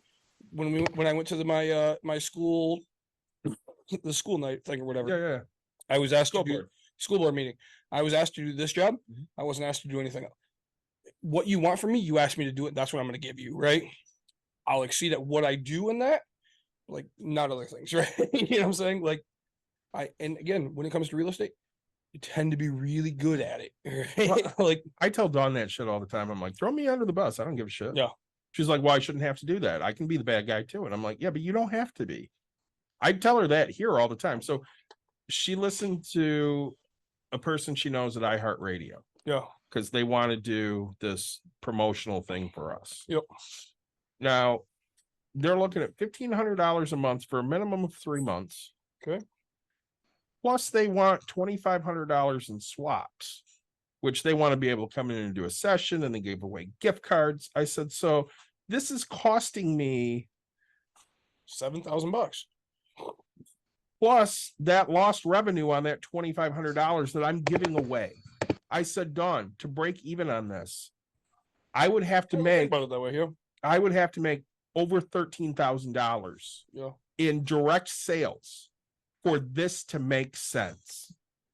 And this is the first time Dawn I has could say 9,500, but yeah. this is the first time Dawn has let me be the bad guy. Yeah. So she says to me yesterday or today, hey, you respond to that email so I can forward your response? I'm like, yeah, send it to my work email. So she sent it to my break room email, and I basically laid it out. Listen, I would need to make $14,000 on direct sales that I cannot track to make this make sense. Yep. This does not make sense for us as a business. We will not be doing this. Thank you for all your hard work putting this together. Yeah. But it's a no. And I'm fine being the bad guy. Yep. Dawn doesn't want, her to think that, hey, I didn't give it due thought or anything. And honestly, Dawn's initial reaction was, I can't fucking afford that. There's no way I can afford that. Because we're talking 4,500 plus the 2,500. Yeah, 7,000. Yeah. But like, and the problem is that's called sales, right? So people make you, oh no, it'll be either A, think of how much money you're going to bring in, or it'll be on the opposite side. I mean, you're not making that kind of money where you can't afford it. So now you feel like shit because your business isn't growing the way it should. Yep. But if your business isn't growing the way it should, this is going to help. No, it's not. Like, you're not promising me a damn thing. We did, and most of the advertisement will be done on their online site. Oh, that's bad. You do online. She goes, well, it'll track whoever clicks from our link and goes to your page. Right. But it won't track who actually books an appointment. Yeah. So I don't know if these people did anything. They can just click and go. I click and go to places all the time. I don't necessarily buy shit. Right. So I need to know specifically. I wonder why Mike's having so many issues. Yeah. I need to know many specifically, beers. maybe, what you're giving me, and Yep. what you're giving me doesn't add up for me. It just doesn't. Yep. We did the radio thing for a couple of months before. I think she spent, I don't know, a couple $1,000 on it. Yeah. Let's say. And You didn't see sales. we ask how you hear of us, and people put different reasons all the time. Yep. If 10 people said they heard us on the radio, I'd be fucking shocked. Yeah. Now I know people heard us on the radio because I get messages from friends. Yeah. Hey, I heard you guys commercial. That's cool. Yeah. But people weren't necessarily booking because they heard us. Yep. No, and hers is, you got to be out there and in person and stuff like that. Right? Yeah. And I think that's what, to me, it'd be fun because like she likes to go to events, right? Like the Pride event, and she likes to do these types of things. And I think there's got to be a way for you to have like a mini break thing, right? Something Yeah. that breaks, something that breaks that you could quickly put back together or whatever, and people can, that way it's not glass or whatever. But let's just say, my quick thought, remember those connects, right? Yeah. So like, bam, smash the connects and it explodes. So that way people, something small. And then, and then it just goes into pieces, and now you have a couple extras. So somebody has to sit there and keep putting. That's just a quick thought, right? But it'd be like, hey, okay, that was fun. Let's see if we can do something else, right? When you think about it, when you go to, you ever done the baseball pitch, the 3 baseballs, and you have to guess your third one? Yeah. So right, like, why that works so much, right? Why? Your adrenaline gets on the third one, gets so much you're usually off. Right, because people can't stay constant. Like they'll throw 2 fine, the third one they're like, oh yeah, I got this, because they want to keep. And so like because the idea is you're supposed to hit 70 70 70, right? Yeah. Or in between the 2 or whatever it is. Yeah. So that's the whole idea is hey, let's do this. All right, cool, that was fun, let's go do something else. Right. So that way you don't have to have glass and safety things. So no, I don't know, I get worked up and I get it, but like, it goes back to, there's a lot going on in my life, right? And when you feel like everything is on your shoulders, it gets tough, right? And then again, it goes back to words, right? So when you tell me I'm a stay-at-home dad, that just fucking hits me, right? Just after 2 days of you saying, well, we're not communicating, we'll just live a sad married life that, is not communication. I was like, is that how you really feel? Like, and the problem is you and I are the same, right? We're just roommates. That's what I heard for a long time. Right. We're just roommates. But the problem is we love each other, right? And I mean, so I want to go to another topic quick. We went to the deck, Yeah. but it was a real estate meetup. Yep. And my wife got to meet some of the people that motivate me, who are very, very, very, very Republican. Yep. But she also got to meet other people. And I was like, hey, do you want to start going to more of these? And she's like, oh God, no. But because she always gives me shit because she thinks all I do is just go drink, and I'm going to drink and not do whatever. And I'm like, no, I'm building relationships. You just don't see it, right? Like, right. Again, the Home Depot thing. Yes, I've gone to B-dubs and had lunch, and I'm talking to a roofer, and I'm like, oh, I got these things. Hey, can you go quote them for me? Next thing I know, my lunch is paid for, right? So sure, it's $30 or whatever it is. They paid for it. Like, I'm not doing it to get that, but like now we have a relationship, and now I have a roofer that can go out to Muskegon for me, right? Like, I have these connections that I'm building, and she doesn't understand that everything I do for the most, like, unless I'm with her, in the sense, everything I do is for this thing, right? Like, yes, I'm hungry. Where am I going? Now I'm going to spark conversation. And like, because that's how I build my business is, hey, I was drinking with one of my flooring guys. Oh, for you, don't tell anybody. I'll do it for 70 cents a square, right? Like, type of, and it's just like, man, I love you, man. You keep me busy. You do all that. And I was like, dude, thanks, man. Like, we'll make this happen. The event Dawn had here that we talked to Sarah at. Yep. There was no alcohol. Yeah. I mean, it's not like we couldn't have brought alcohol. Oh yeah. But there was no alcohol. Yep. We drank 3 or 4 sodas each. Yeah. But I mean, you are great at working a room. Mm-hmm. Like, I don't want to talk to people, so I just follow you around because I don't want to talk. Mm-hmm. But you do. Yeah. And you never walk in there and go, hey, my name's Nick. This is what I do. You go, hey, my name's Nick. What do you do? Yeah. And everybody wants to talk about themselves. 100%. So they are so happy that you've walked in and said, hey, what do you do? Yep. And that's and so, like, sometimes I do need my ego boosted, right? Yeah. I'm not afraid to admit that, right? Like, I do. And so, it's I forget that I'm good at what I do. Mhm. Okay. Like I'm not afraid to admit that either, right? Like I sometimes forget that I am good at what I do. And so like that, right? Like, yeah, I mean, that's why I do it because I've been in this business. I know it works. I know that this is gonna make this happen, right? Like I I enjoy it. I'm good at it, right? And so all right, now can I monetize it? And that's the thing I'm bad at is actually getting to it. So Yeah. like, all right, hey, is that lunch spiff great? We were at the deck. Sure, I ended up having a pretty big bar tab. My wife ate and did this and that. But like at the end of the night, if she would have waited, at the end of the night, my buddy who and I we split a couple of buckets. And but so he's like, nope, food's on me, man. Oh, you guys want another drink? Like, yep, it's on me, type of thing. Like that's who he is. And when he's in my town, like, yeah, I got this, right? Also the guy that bought me a $450 shot of Pappy Van Winkle, right? Yeah. Like, but it's hey, so this is what we can do. I look at it as, and it's funny because what I've given him is friendship. Mhm. He doesn't need a dime of my money. He doesn't need anything of knowledge, but what he gets from me is friendship, motivation, right? Sometimes we all get in the down thing. And trust me, even when I'm down, I actually just opened up to two of my friends because we went to sushi yesterday. And my buddy Dan looks at me and we're at the end of our meal type of thing. He's like, all right, I know what Austin is doing. You guys know what Nick, what are you doing? And I was like, I'm just going to be honest with you guys. I'm fucking burned. I was like, I have no idea what I'm doing. I'm hating everything right now. I didn't want to get out of bed to come here with you guys. And I thought you'd bail. So I was laying in my bed when I texted, hey, are we still on for lunch? Thinking that you both were going to say no. And they're like, holy shit, right? Like it was weird. They weren't expecting it. And I was like, right when you see me at a meetup, yep, I'm right there. Hey, what do you got? Like, I will always shake your hand. I'll always be there for you. I'll listen to everything. But yeah, We know how to turn it on. 100%.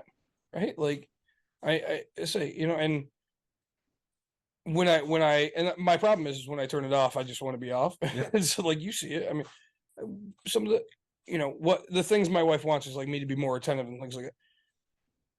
I've gone swimming 5-7 times this year. I think it's been quite a bit. Yeah. Compared to what I've left my pants inside unless I knew I was getting a phone call. But like out of the 7 times I've swam, 5 or 6 of them, I've left my phone with my pants pocket inside. Like the one time I had it out, and you seen TJ showed up, right? Yeah. I was like, oh man, my pants are on the thing. I wasn't expecting anybody type. And I was like, I didn't answer any phone calls. I didn't do anything. Like, I'm here. I'm attentive. I'm being this part of it, right? So like, to me, it's like, hey, I'm trying on everything that I not say everything, but like, for the most part, I'm doing these types of things. So that's why it's like, it's hard. I told the girls at one point, when we were having one of our come to Jesus meetings, I'm like, listen, we show up here, we have shit going on too. I said, you guys don't know, first or second week of practice, I left on. Yeah. I woke up at my daughter's house. You knew something was up because I wasn't in a real happy mood, but you didn't know what was going on. And I didn't bring any of that to practice. Yeah. I didn't treat anybody differently. I did what I need to do because I need to turn it on now and I need to be a coach, not a husband. Yep. So that's what I did. Mm-hmm. And it takes some of those things sometimes to get kids to understand that, we all come here with baggage, but when we're here, we're here. Yep. This is what we're focused on. Our baggage needs to, stop at the dugout. This is my job. Yeah. Right. Like you asked me to come here to do this. I'm going to do this and I'm going to do it the best of my ability. Yeah. I'm going to give you everything I got. Yep. And then I'm going to go back to me. Right. Yeah. Like at that point, don't bother me. And the ones I'm really close to knew I was miserable, Yep. but they didn't know why. Karen and Chris knew I was miserable. They did know why. Yeah. And I just kept, trying to move forward. Yeah. And I'll keep telling you, I think it's a good idea to have an impartial person to help you and Courtney talk to each other because you're in the same fucking rut I've been in. Yeah. And if you need somebody, I can suggest people, but I'm not going to tell you have to because it's up to you guys on where you want to be. I'm not saying that Dawn doesn't get it or didn't get it, but she's exhibiting a lot of the things that I was feeling from Dawn in the fact that I feel this way and you're not validating anything I feel. So therefore I'm just a piece of shit. Mhm. And it's hard for us to deal with that because we already have a negative view of ourselves in the first place. You know, I make the joke all the time. Cons of being my friend, I'm an asshole. Pros of being my friend, I'm your asshole. Yeah. So people know, and Mike has said it time and time again. Yeah, you're hard to deal with. You're a prick. Mhm. But if the chips are down, you're the motherfucker I want on my side because you're a prick. Yeah. Well, you know, we talk about turning it on, right? Yep. I mean, we're talking about this episode. This isn't a happy episode in any No. way. I wouldn't say, but we're gonna have a timeshare person on, and you and I are gonna give the best episode that's out there. Right? Yeah, we're Like, going to absolutely turn it on because Yeah. it's time to talk about timeshares right. and It's like, what goes on with them. And I have questions. I wrote down questions today because Yep. I have questions. You'll start writing the minute he starts talking. Yep. Because that's going to be our focus at that point. I didn't come in with any preconceived notion about this one because I knew I was going to talk about my shitty mental health and your shitty mental health, and let's go. well, say right before we got on, right? I mean, actually, you were on Twitch, but I was sitting here slouched. Yeah. Head down, like hat off, like just sipping on a beer. Like, Well, you had said, hey, let's do this episode sleeping on the right. van Just like, chairs. okay, cool. Like, you know, but then it's like, all right, let's get into like this is what we're here for. Let's dive in because, you know, you and I both know that we need to talk about this stuff. Mm-hmm. Granted, on air, do we need to talk about how in depth our life is? No, but we want everybody else out, and it's hard because like I know that if someday we ever get big, Mhm. these things can come bite us, and it'll you know Yeah. it'll do whatever. But hey, look, these people are unstable and stuff like that. But like, there's so many other people in this. I'd rather save that person that's in this world than have the one person follow us because, you know, oh, we give advice, but we can't keep our own relationships around. You know, Well, I haven't announced this yet, but maybe this is a good time to announce this on air. I want to make sure I have the. I'm date going on right. vacation next week. Yeah, No, it's no, a no. great thing to announce. October, I want to say 2. Yep. October 2nd, which is my aunt's birthday. She's no longer with us. Yeah. You and I are actually giving a talk at a mental health conference. Oh, sweet. Cool. I need to invite you to that because I'm sure it's not on your calendar. Fuck no. So I will make sure I The invite you to third? that. The 2nd, October 2. Do you need a third? I mean, you can come if you'd like. Absolutely. A Monday. Okay. It's a Monday. Um, We're going to be right after lunch. So probably around noon or 1. Okay. We can be there for the whole conference. What? Why are you giving me this look? I'm trying to figure out what I'm writing down. Mental health conference. Yep. We can be there for the whole conference, but we don't necessarily have to be there for the whole conference. It's Sure. going to be a moderated session where we're basically asked questions from the man's point of view. Yep. Because, you know, Dawn's helping put this on, and I told her, I said, nobody talks about men's mental health. They just fucking don't. Well, and you know, my friends don't listen to this, and you know, his wife wanted some attention, and he just wasn't feeling his own self, right? Yep. He's just like, dude, I hate myself right now. Like, I want to lose a little bit of weight type thing. And so he's like, look, I just don't want to, and like, that's not okay. But like, when, you know, but women want it to be okay to be like, oh, I have a headache, or hey, I'm feeling bloated or feeling whatever. And it's like, man, why can't a guy just feel that way? Like, again, I've said it multiple times. I kind of start hating who I am. I'm building up my self-esteem. It's very slowly back to feeling good about myself. And like, honestly, I turn it on because like I take my shirt off every time I'm in public with my kid type thing, because I want her to understand that everybody is just okay to, and you have to accept it. Right. Yep. Like, and as much as it makes me uncomfortable, I don't care. Like, because I'm turning it on for everybody else. I don't care if you're the big guy who then makes fun of me for being a bigger guy. Guess what? You're officially self-conscious no longer. Right. Like, Right. Good, man. I've impacted that fact of things. Like, and you know, so it's, you know, you never want to be the biggest guy at the buffet. Right? Like, Well, you know, and I've had my struggles with that too, because you know, my father has basically called me a fat a ass all fat your piece life. of shit. Yeah. And he'll deny it, but that's what he's done my entire fucking life. And it used to bother me. Yeah. And it just doesn't anymore, because that doesn't define who I am. Do I need to lose weight? Yeah, I need to fucking lose weight. Would I be happier if I lost weight? Yeah, I would be, but it's not fucking easy to lose weight. Right. It's not as easy as everybody thinks. But like, you know, my thing, I grew up oh, you have to get big, you have to do this, you have to, and so different. And then it was like, oh man, you're gonna get as big as your brother, you're gonna do that. And it's like, what the fuck, dude? Like, you've taught me my whole life that I have to eat and get full and stuff because you don't know where the next meal's coming from, and you don't know this. And then all of a sudden I'm too big for what you like. Like, you didn't help me along the way, and now you're just, oh, you're on your own. And I was like, God damn, man. Like, yeah, it's just that's how I look at things. And I'm like, man, I was not raised the same as as other people. Yeah. So I want to tell this story because I went into work and this morning and I don't know why I felt like it's been a busy week. It's kind of, I mean, not stressful necessarily for me, but like some people I work with have had a tough time and I've always tried to help them. But I went into work today and it was like very flat for some reason.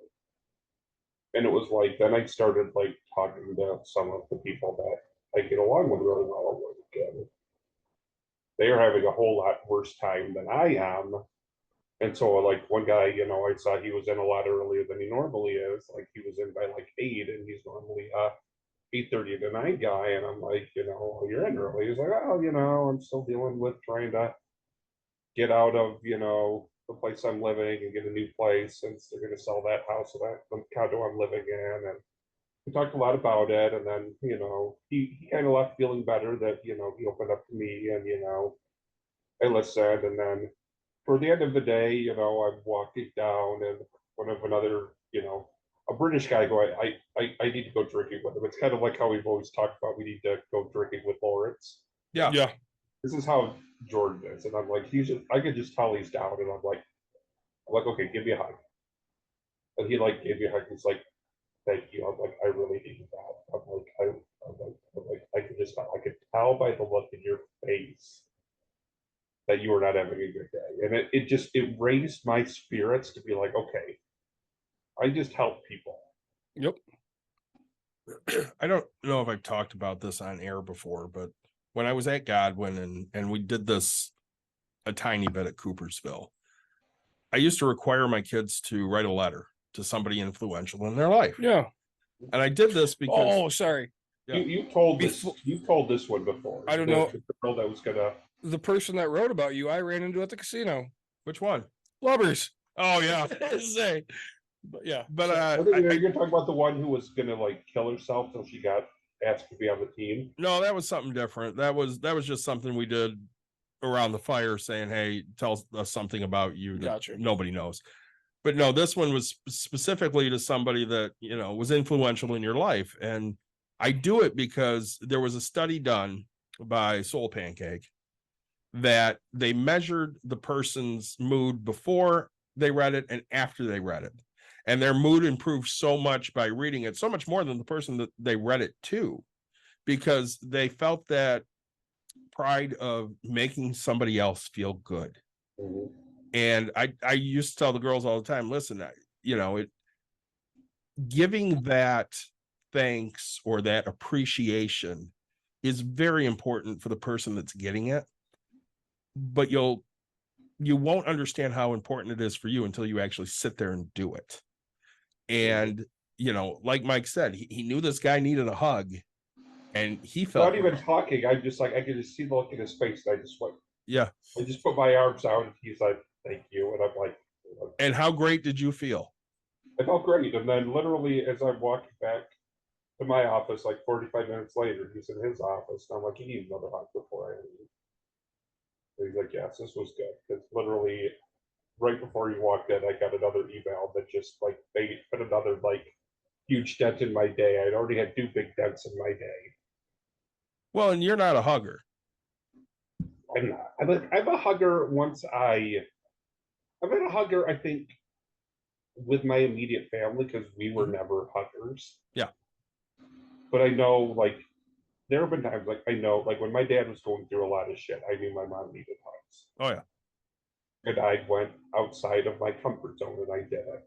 Like, I'm honestly not uncomfortable hugging, like, you and Mikey and things like that because I've gotten used to it. Yeah, because I don't give you a choice. Yeah. I've always been that way. My family was not a touchy, huggy family. Well, and I would agree. I don't think mine really was either. I think for whatever reason that I was lacking that. So I always tried to You added it to do kind better. of like a way to, yeah, which is good. I mean, like I've appreciated it. There have been times I've been like, yeah, I'm really glad I needed that. Well, and I know that, a lot of the ways I compensate her because, it was something I didn't have growing Yeah. up. Like we didn't tell each other how we felt about each other. Mhm. You know, But I, it was the that, same way with my family, especially once my sister died when we were young. It was Yeah. like this, like very like different like environment. see, and I've always wanted the people that are important to me to know that they are important to me because again, you don't know what somebody's going through necessarily, but you can let them know that you give a shit. And Nick, you've talked about that too. I mean, just let them know, hey, I'm here for you. If you need me, Yeah. let me know. But it was even like, like, well, I mean, what went on with like my daughter and Yeah. what happened at my sister's house on Yeah. my nephew's birthday. Like literally, it was like so weird. They're literally like it's earlier that day. And I'm like, I mean, COVID sucked, but I mean, honestly, like when COVID hit, I mean, the only people I felt comfortable hanging around with were like going over to my sister's house with my kids or hanging out with you guys. Yeah. And to the point where I got really close with like my sister again. And it was just like horrible that happened on that same day. And now it's almost like there's a part of me that's like, why didn't you just keep? It's like I've always said, like, I feel like I curse things when I say stuff. Mhm. You've said it before. I mean, it's always never anything that major, but it's like, don't say anything or the Cubs are going to lose. Yeah. Yeah. Right. Let's see. Well, I mean, this motherfucker would sit there and be like, I think Javi Baez will hit a home run here. 2 pitches later, Javi Baez hits a fucking home run. And it's I think the favorite was, what was it? We were playing, but it wasn't the day we played mound ball at the series. It was the day we were doing things based on like we picked a player. yeah, we picked a player and you got points based on what they did. Honestly, if this guy hits a home run in his next at bat, this guy's going to actually win. It was Devin the guy White. hits a home run in his next at bat. I mean, which we love because I mean, I bet the Cubs I think they were already ahead, but then they just stretched it out even more. So you didn't have to be like a Rod Beck, old fat man coming in to try to save the game. Rod Beck was the best. Oh. So we're rolling on almost 2 hours here. Yeah. What final messages do we want to give people? Also, the final message is right. Like, I want you guys to understand that, it's funny. I am pretty much an open book, and I share. And people say I overshare, but I want people to understand that, like, hey, first of all, if you're going through this, like, reach out to us. Mhm. Whether you're gonna feel bad that we're going through stuff and you don't feel like we could take it, no, we're here for that, right? Yep. Like, there's a point where we can always take more, and we like that. We share this as men because we're definitely on the men's side of things. Like, we don't feel like men's voices are heard. We don't feel that men are appreciated for some of the things, right? And I don't mean it in a negative connotation of like, but like there's a huge. So you have to understand that most men are raised to be men, be the man, be whatever. And so when you're there, like, you have a vulnerability. Like, I have to be a provider. I have to be the biggest man. And yes, it hits my ego in a sense of being a stay-at-home dad. That wasn't my dream, right? My dream was to do what the fuck I want when I want. If you worded it different and said, yeah, isn't it crazy that all of our guys, can be at home with the kids and they all have successful things going?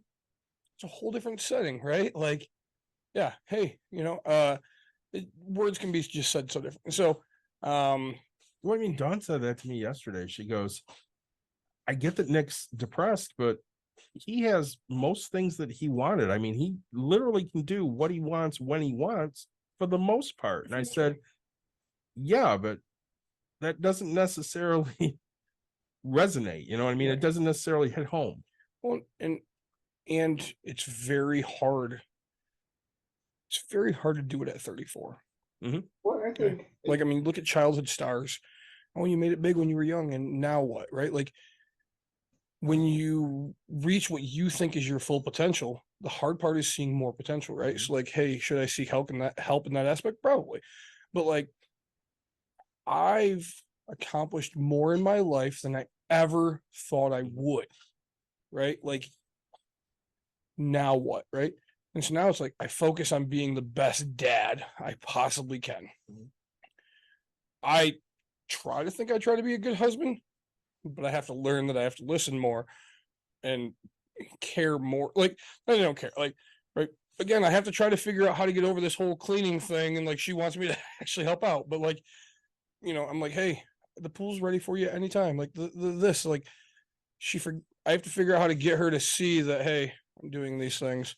It's not because I want to. I don't give a shit what my grass looks like. I don't care what I don't want the damn pool, but like I'm still doing it, like right? you did. I really don't care. Like if a neighbor comes by, my grass isn't like perfectly trimmed. I literally pay my son to do that. Yeah. I mean, he's learned to do a pretty good job with it, but if it's got some spots on lawn grass, I don't care. I mean, he's only basically been mowing lawns for not even a full year yet. And then in Michigan, it's basically like 4 months of mowing lawn, and he's only mowed my lawn. It's not like he's out there, learning the best, ways to do it by, mowing other people's lawns. Yeah, different angles. Like my buddy's wife, right? Like she made the comment or whatever. Oh, go to your house and your grass isn't cut or whatever. And I'm like, fuck, do I care? Right. Like, oh, apparently you do. Okay, so like now I turned into like a half a joke. I'm like, hey, just let you know I thought of you because I was mowing my grass because I wanted you to be proud of the fact that my grass is mowed for you. You know what I tell people to say that to me? So, you don't like it? Fucking mow it. Oh no. It's, so it's just, but guys, like we generally care. I hope you aren't going through the same things, but like if you are, just know that you're not alone. That's why I share it, right? I share because I know that there's other people that are going through it. I mean, David, you've said multiple times just in this episode, like Nick, you're going through the same thing. Whether it's resonating with me, like I actually believe it's the same thing. That's something I have to figure out. Like I went through counseling forced as a kid. Like that's why I have such a negative connotation of it, right? Like it's different now. It really is. But like, and then I look at so many things and it's like, I don't know, I'm going to walk in and hold you to a very, very high standard. Are you married? How long have you been married? Oh, really? 2 days? You fucking think you can do better? Fuck you. Like, that I'm always going to aggressively attack that, right? Like, well, see, our therapist is much younger than us. Yeah.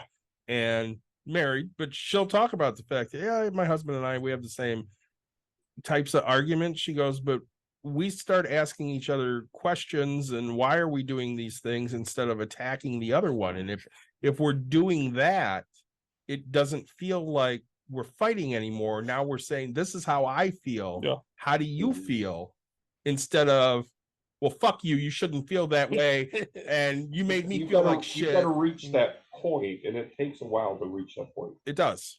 But the point I'm making is really like anybody that's still listening, gone this far. Like, guys, we are men. We're all fathers. We're all here. We've gone through some crap, right? And we all have different parts of our lives. So again, if you want to share, you want to talk about it, you want to say anything, we're always willing for some feedback. So yeah, you can find us everywhere. It'd be interesting to like throw out there the idea of a true, let's get people to get online and talk. You guys are willing to get people online to talk about their finances, but are they willing? Would in a situation like this, would they be willing to talk about their mental health? I mean, I'm gonna throw like I normally don't say much at the end other than kind of, but this one I have a lot of thoughts on. And first, I'm going to start with a direct item to Nick. Nick, with like Dave and I went into today knowing that there needed to be a discussion of mental health because of what you're dealing with. I did not realize how certain things like what Courtney would say to you like made you feel like what you do to bring money into your family seems like she doesn't think it means as much as like what she does. And I feel bad for you about that. And I'm hoping that you guys can work through that and she can understand that even though yours is by owning a lot of properties and things like that. I mean, that's the nest egg you guys are gonna, if you you're going to be able to retire off of and Yeah. things like And, So- and that's, and I say it's hard because I know it. She might think she knows it, but she doesn't say it or doesn't actually appreciate, Yeah. but she won't appreciate. I won't get that love and affection until years down the road when she's ready to be done and then goes, holy shit, we're We Yeah, get to well, go you're wherever we literally want. like, We're okay, you know there, what? right? We're at the point. Why don't I sell all my properties? And she realizes, holy crap, we've got. Right.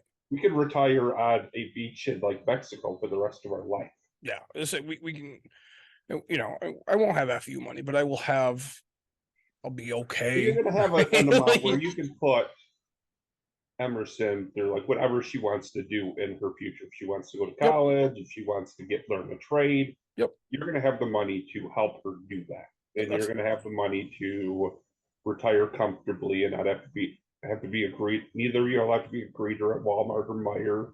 right. Well, unless I want to, right? It's like, Well, unless you want to. Yeah. Which I mean, that would be you because you'd be the one willing to say hi to everybody. That would not be he and Yeah, I. that's not He and I us. would maybe so, open our own brewery or something after I steal all the best ideas from Andrew and Dustin at Apoptosis. But very good. again, another thought is I echo 100%. Like, reach out if you're having issues, and I'm going to add this to the idea of if Donna would be willing to let me join too on that day, because I think you two have a lot to say, but there's one experience I've gone through that neither one of you have, Oh, yeah, you've gone through which I divorce, think dude. is very important to men, and that's going through a divorce. Yeah. And I mean, I'm very blessed. And trust me, every time I think about things, like you come up quite a bit in my mind because I'm like, if this happens, people I respect that I'm gonna sit here and say, hey man, how do you live with yourself only seeing your kid half the time that you used to, right?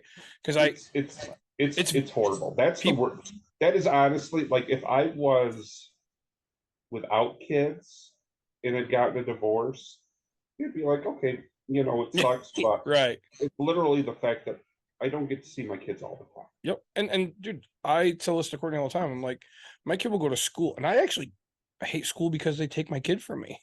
Like there's times I'd love to be away from my kid, I but don't like really, there's times where it's like I just feel like I haven't seen her because like I'll do it Monday night, I'll do a podcast Wednesday, I'll do a Thursday, and Courtney's like, oh, you're gone all the time, and I'm like, man, and then like Friday will come and I'll be like, man, I miss that kid, like, and we have these weekend plans, and she's got all this, and I'm like, I just When It's see my different, kid like when- you said, the age Emerson is, it's a different thing. Like yeah, she truly is still like very, very dependent on you and Courtney.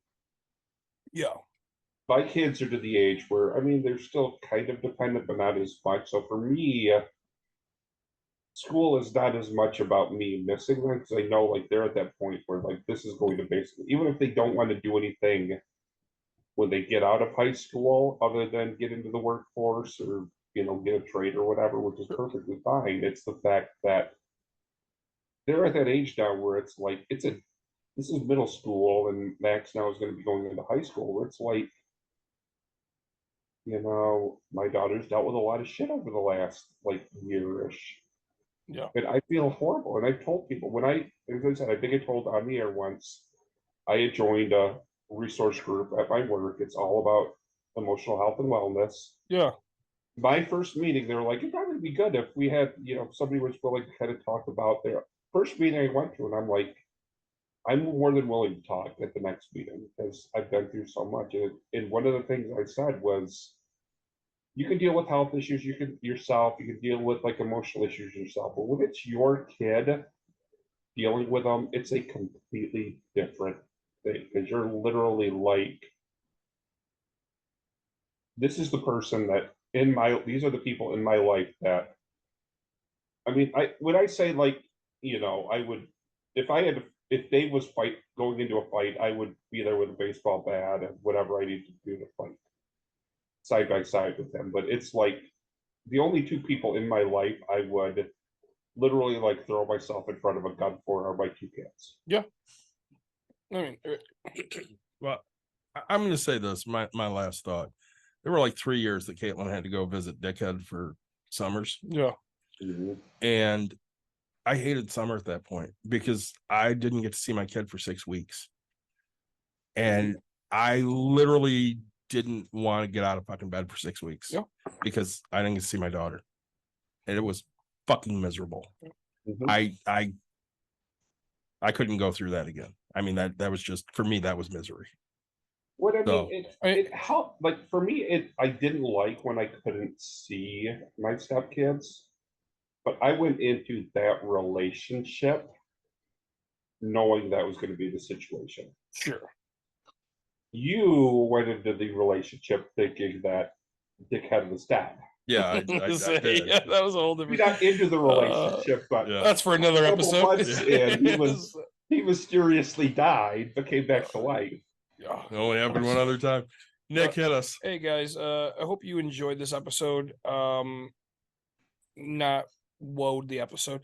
Really, it's teaching you over our lives. So as always, like, subscribe, share, tell your friends, tell your family. We want to get it out there. We're not looking for pity. We're looking for we're looking to help people. Thanks to Anheuser-Busch for the Bud Light.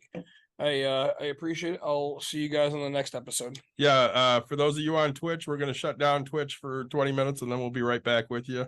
Mike, I do love that bottle opener. That's good. The best beers are something. Shared The with best friends. beers are the ones you drink with friends. There you go. So thanks for joining us, everybody. We'll be back really, really soon.